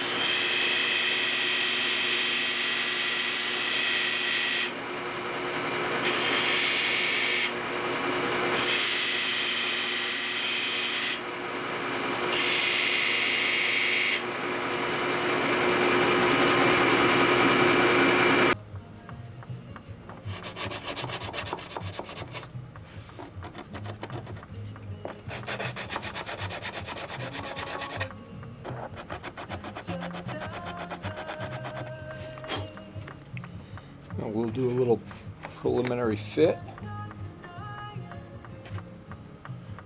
That looks pretty decent.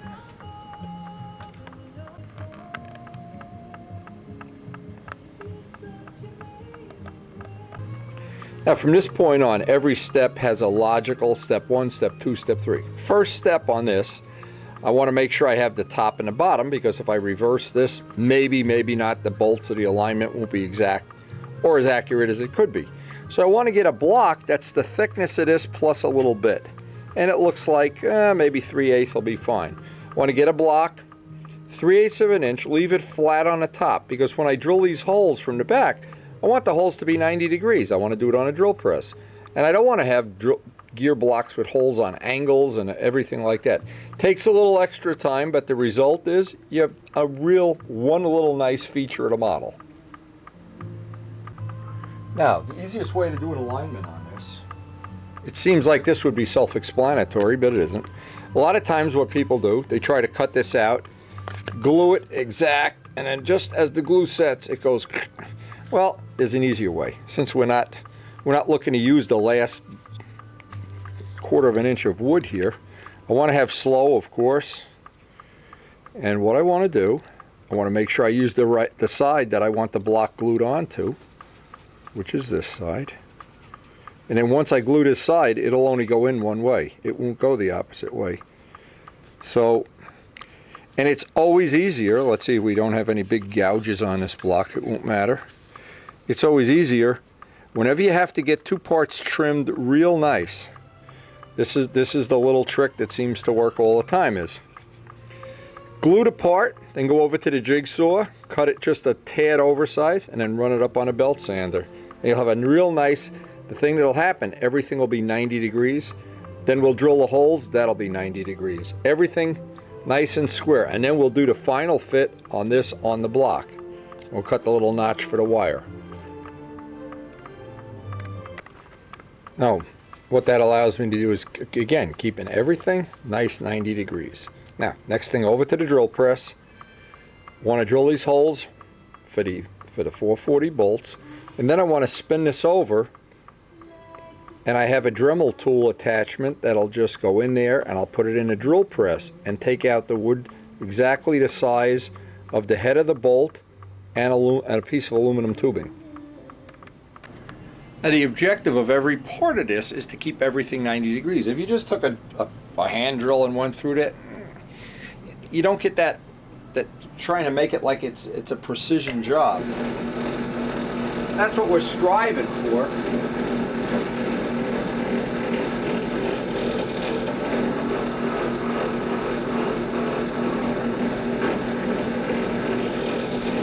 Now that ensures that my holes hopefully are 90 degrees to the base plate. And that's what we'd like to have the screws going in straight, not on an angle. Boy, is it, to me it's so annoying because many years ago, well, not that many that I could remember, but you'd make a cowling bolt, and to get a cowling on, the bolt had to go in, and all tip weight boxes.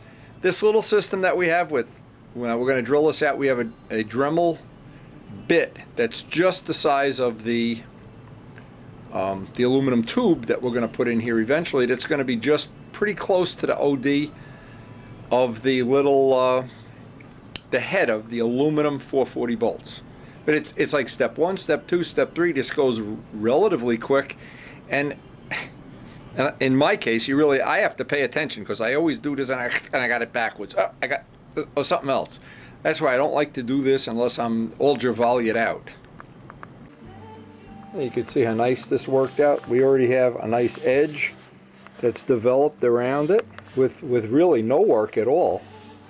Almost no work. Nice and even, but of course if it wasn't, we just hit it with a piece of sandpaper, and or, just, we'll seal this with thin thin and thick CA anyway, just to make a nice edge there. But the bolt holes are in there nice. Now the next thing, of course, is I just want to get this, I'm going to leave the tape on, get this sanding down into place, get it rough shaped, then pull the tape off and get a final. Because I don't want to be grinding away at this and grind a flat spot in there. And then the last thing will be to set in the little aluminum tubes. Once that's all nice and even.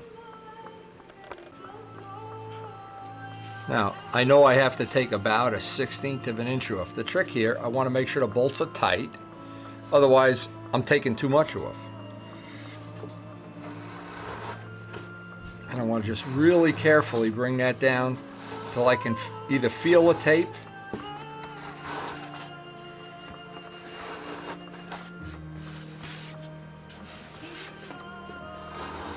hold a plane 45 degrees to the leading and trailing edge, and it should result in, whether you have a foam wing or a built-up wing or a Strega or whatever, an impact, doesn't matter. The rules are the same. Gear blocks are gear blocks. Now, especially important in the case of you're really trying to get every detail exactly perfect, which I always am. And to find an easy, convenient way to do it, now I want to take a sanding block and I want to go right up to the tape.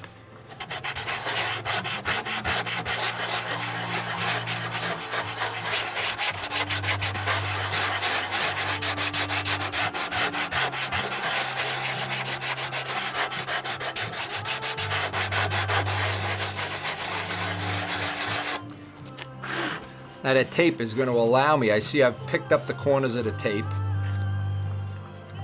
It tells me I don't have a big mountain in the middle or a big area that's going to be a problem.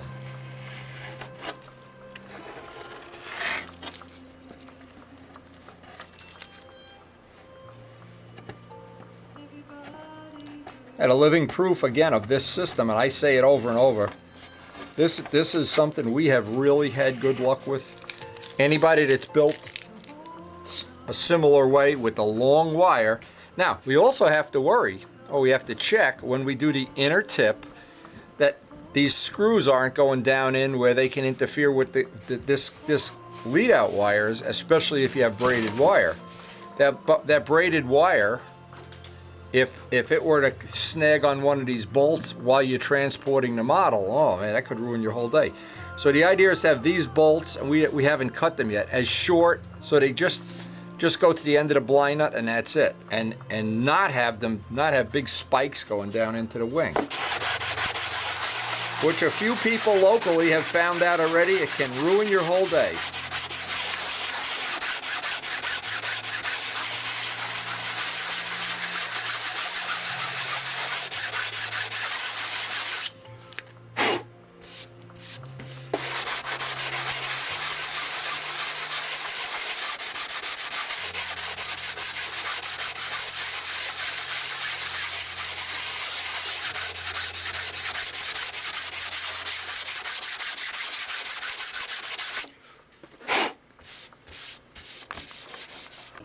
Now this is the next important step, is I need to have the clearance of a razor blade around the whole perimeter.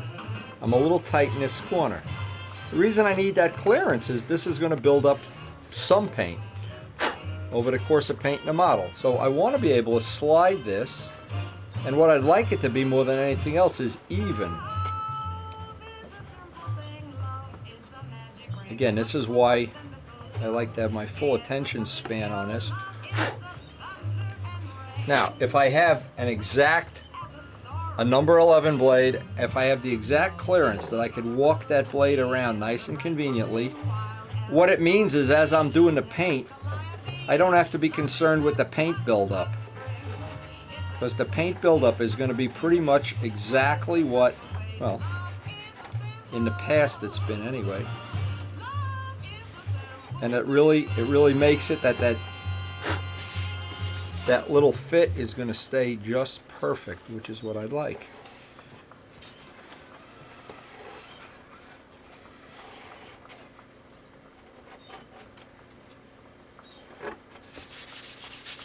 Okay, now the trick is I want to get the gear door out. This is perfect. If you close your eyes, you can hardly feel it. I want to get the gear door out, and I want to get the little aluminum tubes in there. I don't want to try gluing the tubes while this is in place.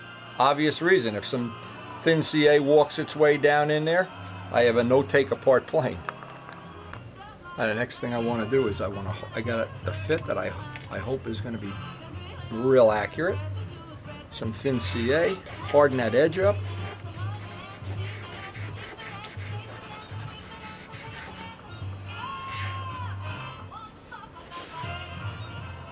And this will give us a nice hard edge on the wood.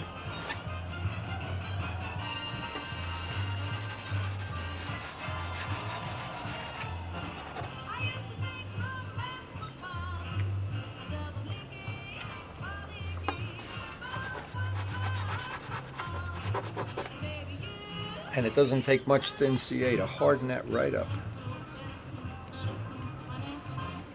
And actually with the carbon fiber, it wicks, a little bit of it wicks underneath, which is nice.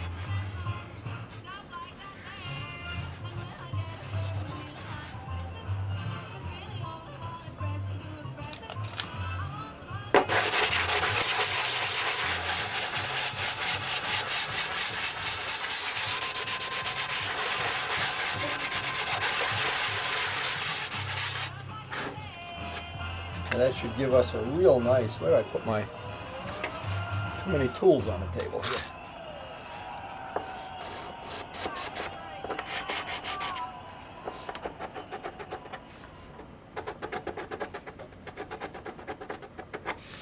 And all through the build and all through the finishing, I want to maintain that edge at a nice 90 and a nice, that when it comes together, it's got a nice, like a picture frame around the whole box.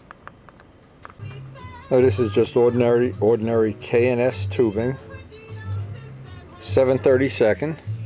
If you're going to use 440 bolts, it's a pretty nice fit. Now what I want to do is, I'll pull this label off, of course. I want to roughen this up a little bit,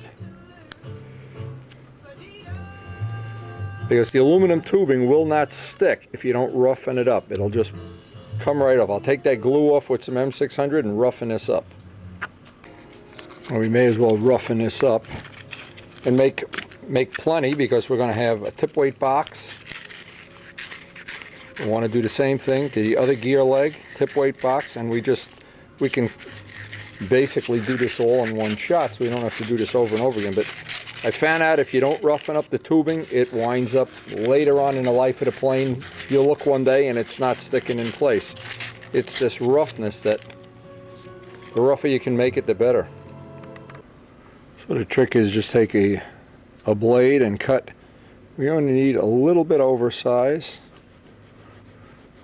All you need to do is score the tube. Because when we glue it in place, I want it to stick up just enough that I can block sand it down and then countersink it. And this really adds a nice little detail touch.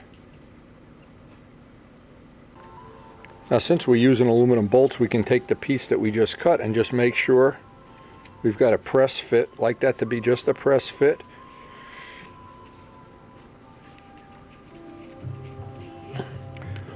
And since it's such a nice precision fit, I want to glue this with the bolt already in place. In fact, this is just a little too tight here. I don't want that. Some glue obviously got in there.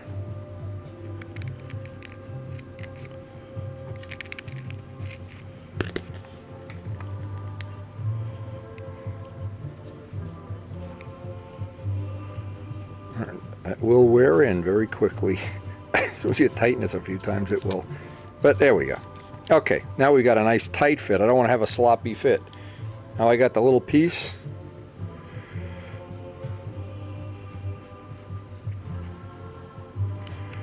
And the bolt lines it up. Nice alignment. Now what I do now is just tack it. Tiniest drop. Keep spinning the bolt so there's no way it glues it in place.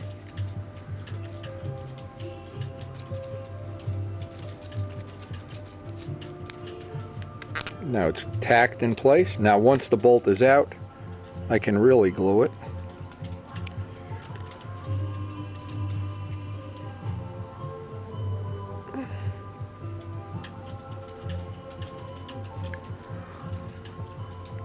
Now once I'm done, and I get the other one done, I put them right in place in the wing and then dress this off, and it'll just take that last little bit. You see there's only a couple of thousandths off. And that is a really nice little trick, a nice little way to do this. And I know for a fact a lot of people, and I'm going to remember Mike Kajeski as the poster boy for this, when it came time to do these gear blocks, it was like he was very intimidated by it. But when we went through it step by step by step, and I did one, he did the second one in a matter of the third time, and without any of the intimidation. So I hope this serves kind of a useful purpose. And this would work, same thing would work if it's a foam wing, it doesn't matter, a built-up wing. You still have to account for the bolts not going down, touching the lead outs, no matter what, unless you don't use lead outs. You still have to account for, see now one thing Nice Dave has done, these blocks are in alignment. Normally in a foam wing, these blocks are like this, and it makes bending the wire and lining everything up a nightmare. When these are straight, your wires are straight.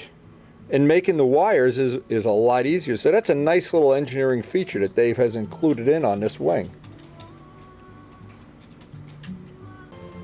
Now one of the final things here I want all these edges rock hard. I want to just let them soak with thin CA. I want to create a nice hard edge.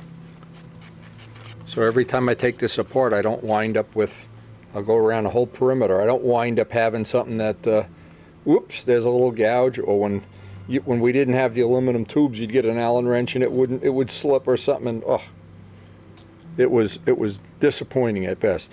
Now, oh, before I forget, I got to put the hole for the landing gear wire.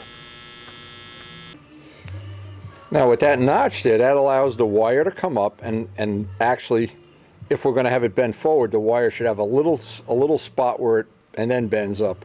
Because what happens if it goes too much of an angle, it starts chewing this up. I've had that happen too. And I don't want to make this, I really don't want to make a hole a foot high.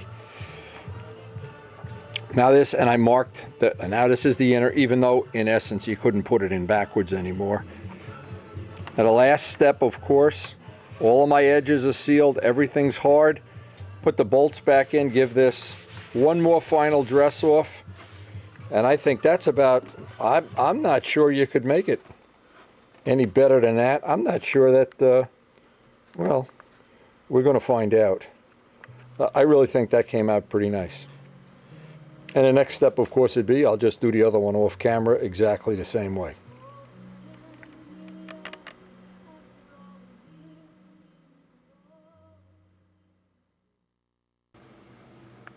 Well, thanks to the magic of video, we condense a couple hours of work down into a nanosecond. Anyway, the next part of this project is I want to lay out the inner tip.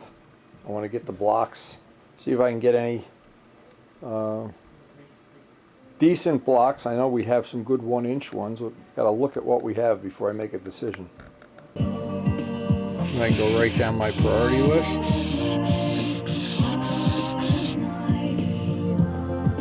And the inner tip, one of the most critical parts on a plane, it has to be super light. That's where I would use my best piece of wood. Now let me just, a couple of thoughts about, when you make the inner tip, this part of the model is a 2-for-1. Now let me explain. If you save 1/4 ounce out here, you also are saving 1/4 ounce out here automatically. So you're doubling your money. It's because you have to, if you make this inner tip heavy, you've got to balance it back to neutral with the same amount of tip weight. So anything you can save here gets doubled. So we try always to use the lightest piece of wood possible. Also the options, and you can do this a lot of ways, a tip slider. You can use a, the part, and I'm not sure, it looks like a split. We've used that several times. There's only a couple of requirements. When you use this piece where the lead outs plug in, if you have a tip like a cardinal, it's difficult because these things want to go on an angle. So this gets, on a Spitfire it gets a little different because the lead out guide is inside the wing and you have to line this with 64th plywood. So every wingtip is different. Now the wingtips that we're going to be anticipate doing for this model are similar to the Strega. They have a little bit of a rake back. So what we do is the eyelets we use are just, we're going to make a part that looks like this. It's going to sit in the tip at a little slight angle, very slight angle. But then what happens is these eyelets are going to be oversized, so it won't matter at all. Now if you were making perfectly square tips, of course that's the ideal situation. You could use little tiny eyelets. But when you're going to make a little bit of an angle or a cardinal tip or a Miss Ashley tip where it rakes back, what happens is these eyelets tend not to want to stay straight. So, but for the tip, we're going to try to be making tips very similar to a Strega. Now right there is your generic easiest tip. It's probably the easiest one to carve too. There's probably the most difficult, one of the most difficult. And then you have everything in between. You see, when you wind up doing this, and it goes around a curve, you've got to make that block a curve. It gets a little tricky, but you see there's still enough clearance in these lead outs, they're 1/8 inch eyelets, So it's really not an issue until you get to a radical angle. But the Strega tips just have a little bit of a rake back to them, so it'll be a nice match to the rudder. Be a little bit different than the last two planes we made that had these what I call the flight streak tips. George Aldrich called them the flight streak tips anyway. And similar to the Red Baron tips, I guess. And I've always liked the way the Strega tips looked. A little bit of a rake back. I thought that was kind of a nice look. And what happened in this case, it's a good match for the rudder. And I always thought that was kind of a nice look. And Frank McMillan's tips have a, well, like an accented Strega with a little more rake. Again, the old Typhoon tips. But so many choices, you really can be free to pick something that you really think is going to look good. And it really, within some reasonable limit, it doesn't really determine for better or worse how the model flies. The tips, for all purposes, go along for the ride. And I thought the Red Baron had a nice shaped tip too. And of course the one we've used over and over again, the old typical Cardinal, where it just rakes back with a little bit of a curve. So we've in our illustrious career, we've done pretty much everything I think you can do except make a, I don't know, some new convoluted shape that it, and I don't think there's many that haven't been done. But again, it's what's in the eye of the beholder, what you like. Now, the first Miss Ashley had the nice Strega type tips, the square tips. Again, I look around before I'm going to make a commitment here, just to make sure I haven't missed something that I really like.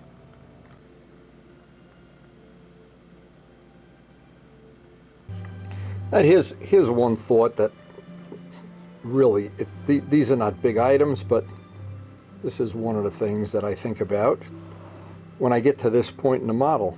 If this is going to be the wing, and I'm going to have these slightly raked back tips, probably about 2 or 3 degrees.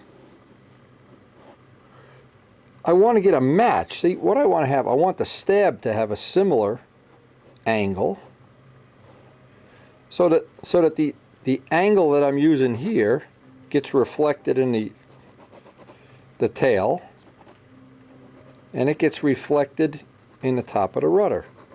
So what I have from a styling point of view is I've picked up and tried to make something that looks like it matches. And another thing might be on this model, because we have this hard edge up here, it could be that we're working on having a lot of nice hard edges that are all going to match in the final design. We won't know until we're totally done, but I've always thought if you unless there's a compelling reason,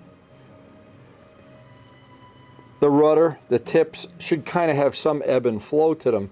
On a Cardinal, you always have the sweep back, and then the rudder has a curve. But again, all of this is in the eye of the beholder. But I'm going to start this out just by going and getting, first of all, I want to make a paper pattern so that if Elliot decides to draw these plans, what he'll be able to do is work off a pattern. And then the next thing is, I want to see if I can find the lightest block in the shop. Again, we're fighting weight because this plane is going to have a shorter than normal wing, in essence a smaller cubic displacement wing, so we're really pulling out all the stops here to keep the weight down. So the first thing I need to know is if 1-inch blocks are going to make this tip, if they're going to be big enough, and they're not. I'm going to need more than 1 inch, so what I'm going to have to do is put a piece of, that looks like 1/8 inch will do it, a piece of 1/8 inch in between to give me the dimension that I need. So I need to make 3 pieces, a 1-inch block, an 1/8 inch core, which will act as a center line, and then a lower block. Now, I spent, a good half an hour or so making up paper dollies. These were the 3 that made the final cut. I like the one on the right. The first one here doesn't have enough of an angle. It just looks square. I didn't want to be square because the rudder is going to have a little taper in it. This one had a little bit too much angle. It was starting to, it wasn't going to match my vision. So what I did is I took this one and went right in between. Came up with this basic shape, and it's 2.5 inches, which will give me exactly a 60-inch wingspan. Now, as I'm going through the wood, some of the blocks that Elliot supplied for this project, they are slightly more than an inch. They're probably a metric size. So as I look for the lightest one here, make sure I have this, I'll weigh them all. And obviously, I want to take the lightest one. This is just a little bit more than an inch, which is nice. We won't have to put that core in there. Now here's what really happened here. This one's really light. No matter how many blocks you have, that inner tip, I want to have the lightest one. This one is by far the lightest one. Now, what Elliot had done is he had handpicked this wood from a $10,000 block of wood. He then took the best of it for us, for the 5 planes that are being built, the tributes. He basically took the best of the $10,000. Now, I've just taken the best of the best. And the best of the best, I'm going to cut into tip blocks, and then I'm going to take the 2 lightest ones for the inner tip, 2 heaviest ones for the outer tip. Now, I actually spent a lot of time laying this out various ways from my pattern because I wanted to have, it's so hard to get wood this light. I want to have this piece left over, possibly make something out of it. In either case, it isn't going to cost me anything to do it this way. We managed to get all 4 tips out of one block by doing it this way. Let me just make sure we have this.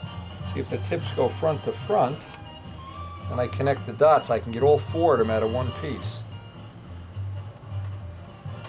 Which is going to be a good thing, of course. But even little things like this, like just not wasting this piece of good wood. Now, I didn't realize this may be some metric size, but I'm going to be able to eliminate that 1/8 inch piece in the middle, which is nice. They're just nice little things that if you can get them for the same amount of work, why not?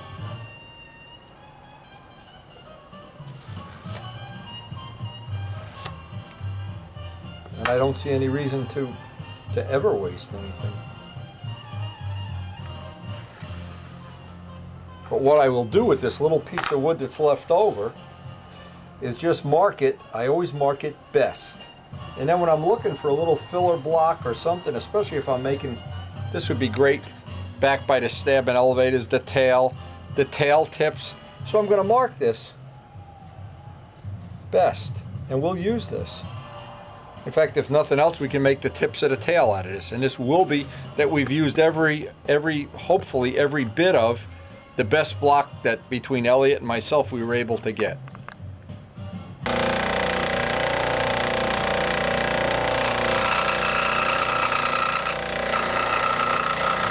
It's amazing how nice good wood cuts.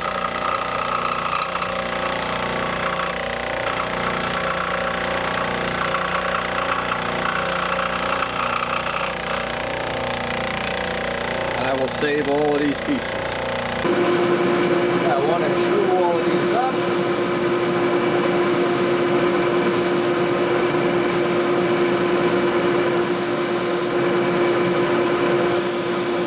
And what I want to do is put all 4 of them together and make sure they're exactly the same. Because as overkill as it seems, if we can get a couple of grams of weight out of that inner tip, it doubles to the inner tip. It works in our favor. And it's free and it's forever.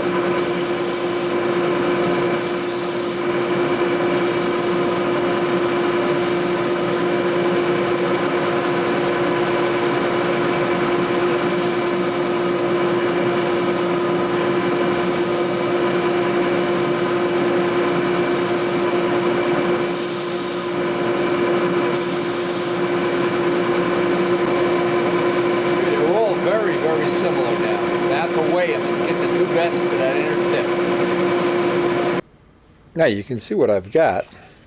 The lightest one is 21. Then we got 121.5. Those will obviously be the inner tip. Now, the difference between the lightest And the heaviest is 2.5 grams. Well, that really is 5 grams if you count, if we didn't hollow these out. Of course, it's not going to be that much. But even if it's only 1/8 of an ounce, 1/4 of an ounce, why not have it in your favor? So these now will be the outer tip. In fact, what I'll always try to do if I remember to do it, I may not, is have the heavier one on the top, because that's the part you're going to see, and it just make that a little more durable. The punky one can go on the bottom where we got to cut out the in fact, I'm going to put these away right now. So we got our pattern, our outer tip blocks roughed out, and this we can put away for right now. This is now our inner tip. So before I do anything about carving or sanding, I want to get these on a flat surface, nice and straight, tack glue them together.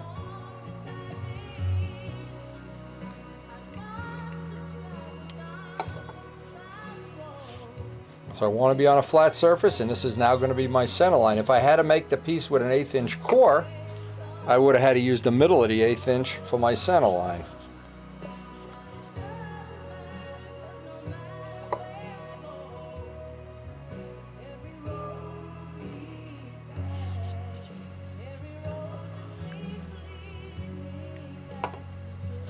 I want to make sure I don't over glue them, just a couple little dots. That'll hold it in place.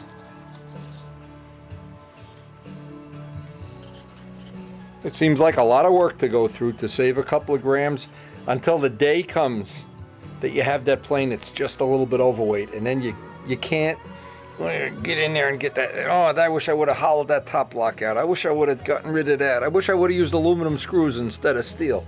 Yeah, there's a whole world of planes that fit that category, and I've had plenty of them. Okay, so the next thing is to get this, let's get this tacked in place. And I want to do this very accurately. I want to work off this center line. This is now my center line.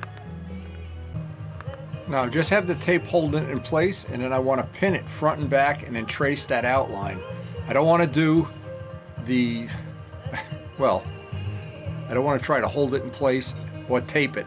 I want to pin in each end, or even a drop of CA, and then I want to make that tracing of exactly the airfoil shape. Now by doing it this way, this just roughly holds it in place. I can get the center line up here. I love these surgical pins. Doing brain surgery. And this is just to hold it. All that's doing is holding it in place until I can get one of my famous bail bondsman pens that don't write. Make sure I've got it up on there.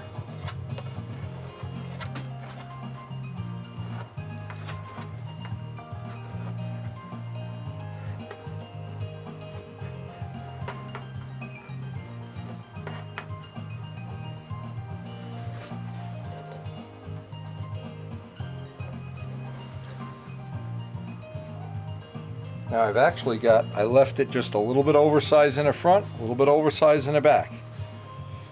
Now I can just interpolate where that tape is. I don't even have to worry about it.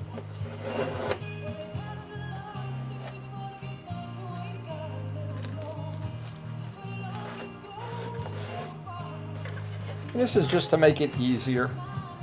Yeah, there's a lot of ways to do this, but this is the way that I've had some relatively good luck with. Now I can take the pins out, take the tape off, and I've got a pretty good idea of how much of that material I can get rid of, and I can do this with a rough saw. If my bandsaw didn't take the blade and roll it off into oblivion every time I use it, that would be fine. But I can just cut this off with a hand saw, just to get this as rough as possible before I tack glue it on. The reason is, while I'm carving this, having it off the wing makes it a lot easier. Once it's on the wing, I've got to be careful, and it's just another way of making it a little bit easier as we go along. Now we can't really get the front piece off, but the back will fit under the saw blade, so anything we can do to make less carving and less chips, the more I can rough this out, the better.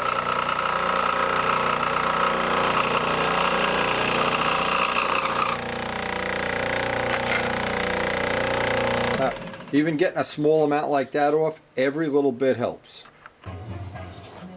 Even getting these edges knocked off, just less carving.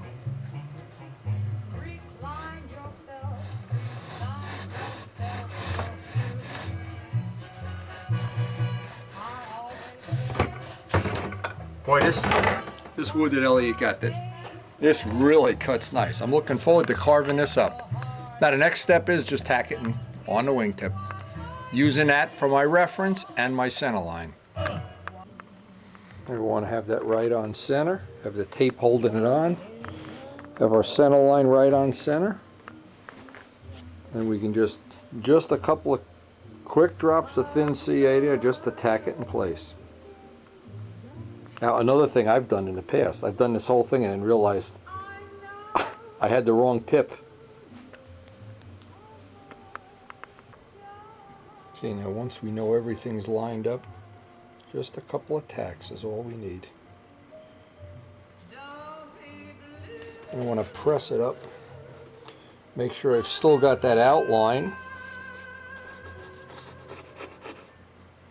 and just wait for that to kick off. And then I can get a brand new number 26 blade, start doing the other side and get this starting to carve up. And before I actually start the carving, I want to make sure this is nice and, yeah, we got that solid enough. I've left a little material extra on both sides because if this gets short, I can't really bring the leading edge in. If the trailing edge is short, I can't really bring it in. So when I do the carving and final shaping, then I'll get a long block and dress these edges off. In the meantime, I want at least one layer of tape here. And this is just to protect the wing. Same thing if you were doing a foam wing. This gives you a little extra material there to work with, so that when you glue the final part back on, and usually the tip will spread or something, at least you have the thickness of the tape and extra material. Now I don't want to have a quadruple layer here, so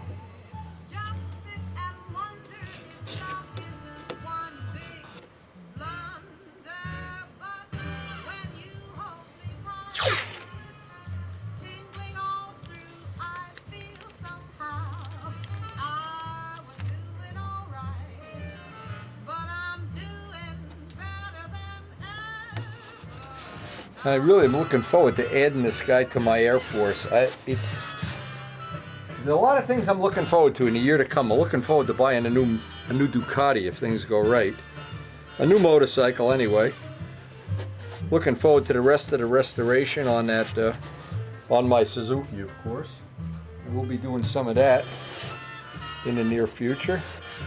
And I'm looking forward to this plane and to testing as soon as we get the new light case motor from Dub and Richard. Now with a brand new blade, and I'm lining this up. See, one of the things that could be wrong, if the wing is straight and the block is skewed, this isn't, but you could always check it with a ruler if you're in doubt. Oh, I just saw something on eye here. Look at that. Look at that. I got to correct this right now before I forget. Drop some CA on here, apparently. In the course of whatever we were doing. Now, here's a lesson, a small lesson anyway. As I'm going through, I never wait to the final woodwork. And I'm going to finish this plane just a little different than I normally would. I'll explain that later on. This will be a little bit of a unique thing, but anytime I see a flaw that I can fix, I want to fix it now. I don't want to wait till, I remember, and I'm just making a point out of, I remember reading articles, even when I was a kid, the article would be, oh, you're all done with the woodwork, now do a final sanding. That's nonsense. You can't sand a plane when you're at the end, unless not to do this level of quality work. So I like to do it on an ongoing basis as I'm working. I just saw a little place where I drop CA, place I put my fingertip or whatever. And then at the end, the final sand out is, you can really look for fine little details. So anyway, I'm not sure that really is going to serve me well. Now the idea here is just to get right in the beginning, get the big chunks off as reasonably as possible. Now what I have, in fact, let me show this. I don't know why do I talk and not show this? The idea of being a good teacher is to show things. I carved this, but here, look at this. Now where this is going, see right underneath me, there's a garbage can. So it saves a little bit of the cleanup, which Karen appreciates. But I'm just going to start shaving this away, shaving it away little by little. I did not put the radius in the front because I'll get that nice and symmetrical at the end. But I can start getting off all the material I know does not have to be here. And I'm trying not to do it in big, giant amounts. Small ice shavings. The smaller the better.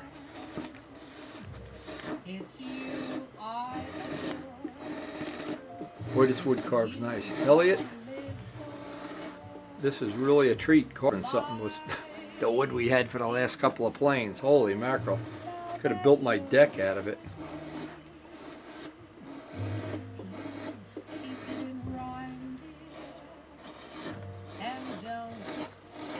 There's no real pattern to this. It's just, I'm just trying to take off one step at a time, just like doing a top block, all the material that I know doesn't have to be here.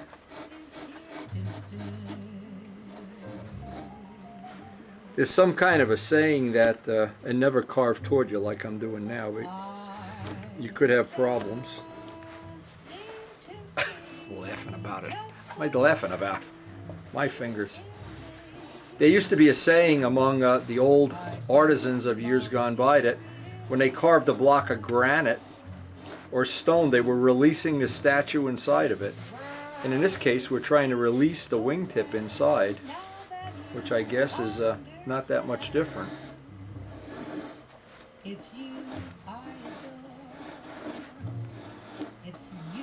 Either way, this will be a very interesting carve.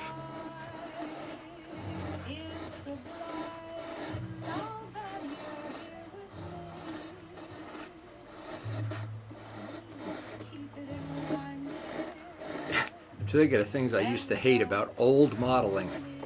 I'd always get my Nobler kit for Christmas. I bet 5 Christmases in a row I got a green box Nobler. And at that time I'd go, oh my God, I got to make those wingtips. And I'd stretch the silk span and it'd always be wrinkles, and I'd do it over and it was less wrinkles. But then finally one year, I went to the Nats. I'm not sure if it was 1957 or 8 or whatever, but anyway, I get to see Jerry Sipra's Nobler. It's got a carved block for a tip. I never made another green box Nobler wingtip in my life. Why didn't I think of that myself when I could be taking credit for it? And then a few years back, we got that old vintage footage of Jerry Sipra flying from Buzz Perica. Wow, and it just jogged my memory. And I said, the one thing I loved about his planes, he used to carve a Nobler wingtip. And I thought that was just so much better than those little sticks.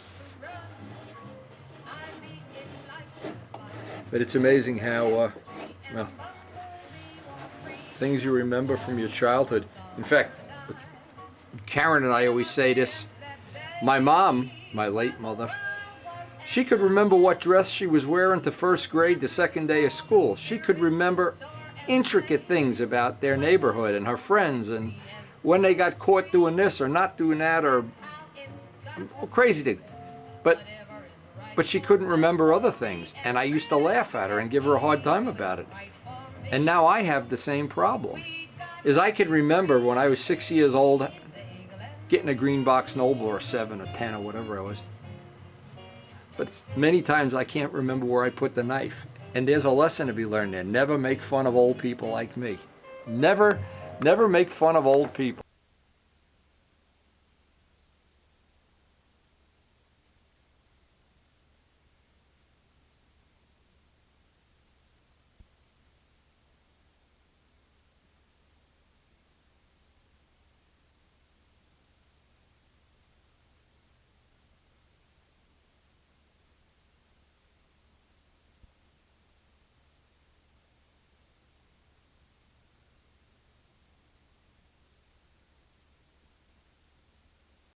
And my mother used to say another one of her favorite sayings was, never make fun of fat people or God will punish you and you'll be fat. Well, she was right. I've been dieting my whole life and I'm still overweight. Now Karen just reminded me, there's our stuff for cake decorating class tonight. Tonight, where is that latch? I love this. I love going to cake decorating class. Tonight we're going to put on the final flowers and we're going to do some other projects with the instructor, and then we're going to come home and probably a week from now eat the cake. Anyway, good little break. I'm done carving. I had a long day today and it's never fun if you're not having fun. I'll just wait for the next day and wait for after our cake decorating. And that really is one of the lessons of life. If you're tired, bored, or the day is not going by well, live to fight another day. Live to carve another wingtip. And it's funny, I'm just thinking of something. Of course, Frank McMillan builds these gorgeous planes, 7, 8, or 10 of them, how many he had. But you know what's really interesting? I think it's really interesting anyway. I got to fly one of these when I was in Texas. They're excellent planes. What's interesting, Frank, and I think Richard Oliver and myself one time at the Nats, we had this discussion about which wingtips work the best. And in the end of this heated discussion, the answer was, they're all the same. I'll never forget that. And I think it's proven to be true over my lifetime. So it's time for cake decorating. We're going to hopefully have a nice night at cake decorating, get back here tomorrow and finish up this tip. At least get some more of it done anyway. It's usually a couple hours, maybe 3 hours before I get it exactly the way I want it. But I never want to work on it when it gets to be tedium or boredom. I want every minute of modeling to be the best time of my life. And it is. Now, I might have forgot to mention this. That little outtake was of Jerry Sipra's Nobler from the 62 Nats, which he won. And when I saw his nice wingtips, I dumped that whole idea of making those little toothpick green box Nobler wingtips and got into some serious stuff, carving the blocks. And I've carved blocks ever since. Anyway, thought you'd enjoy that little outtake.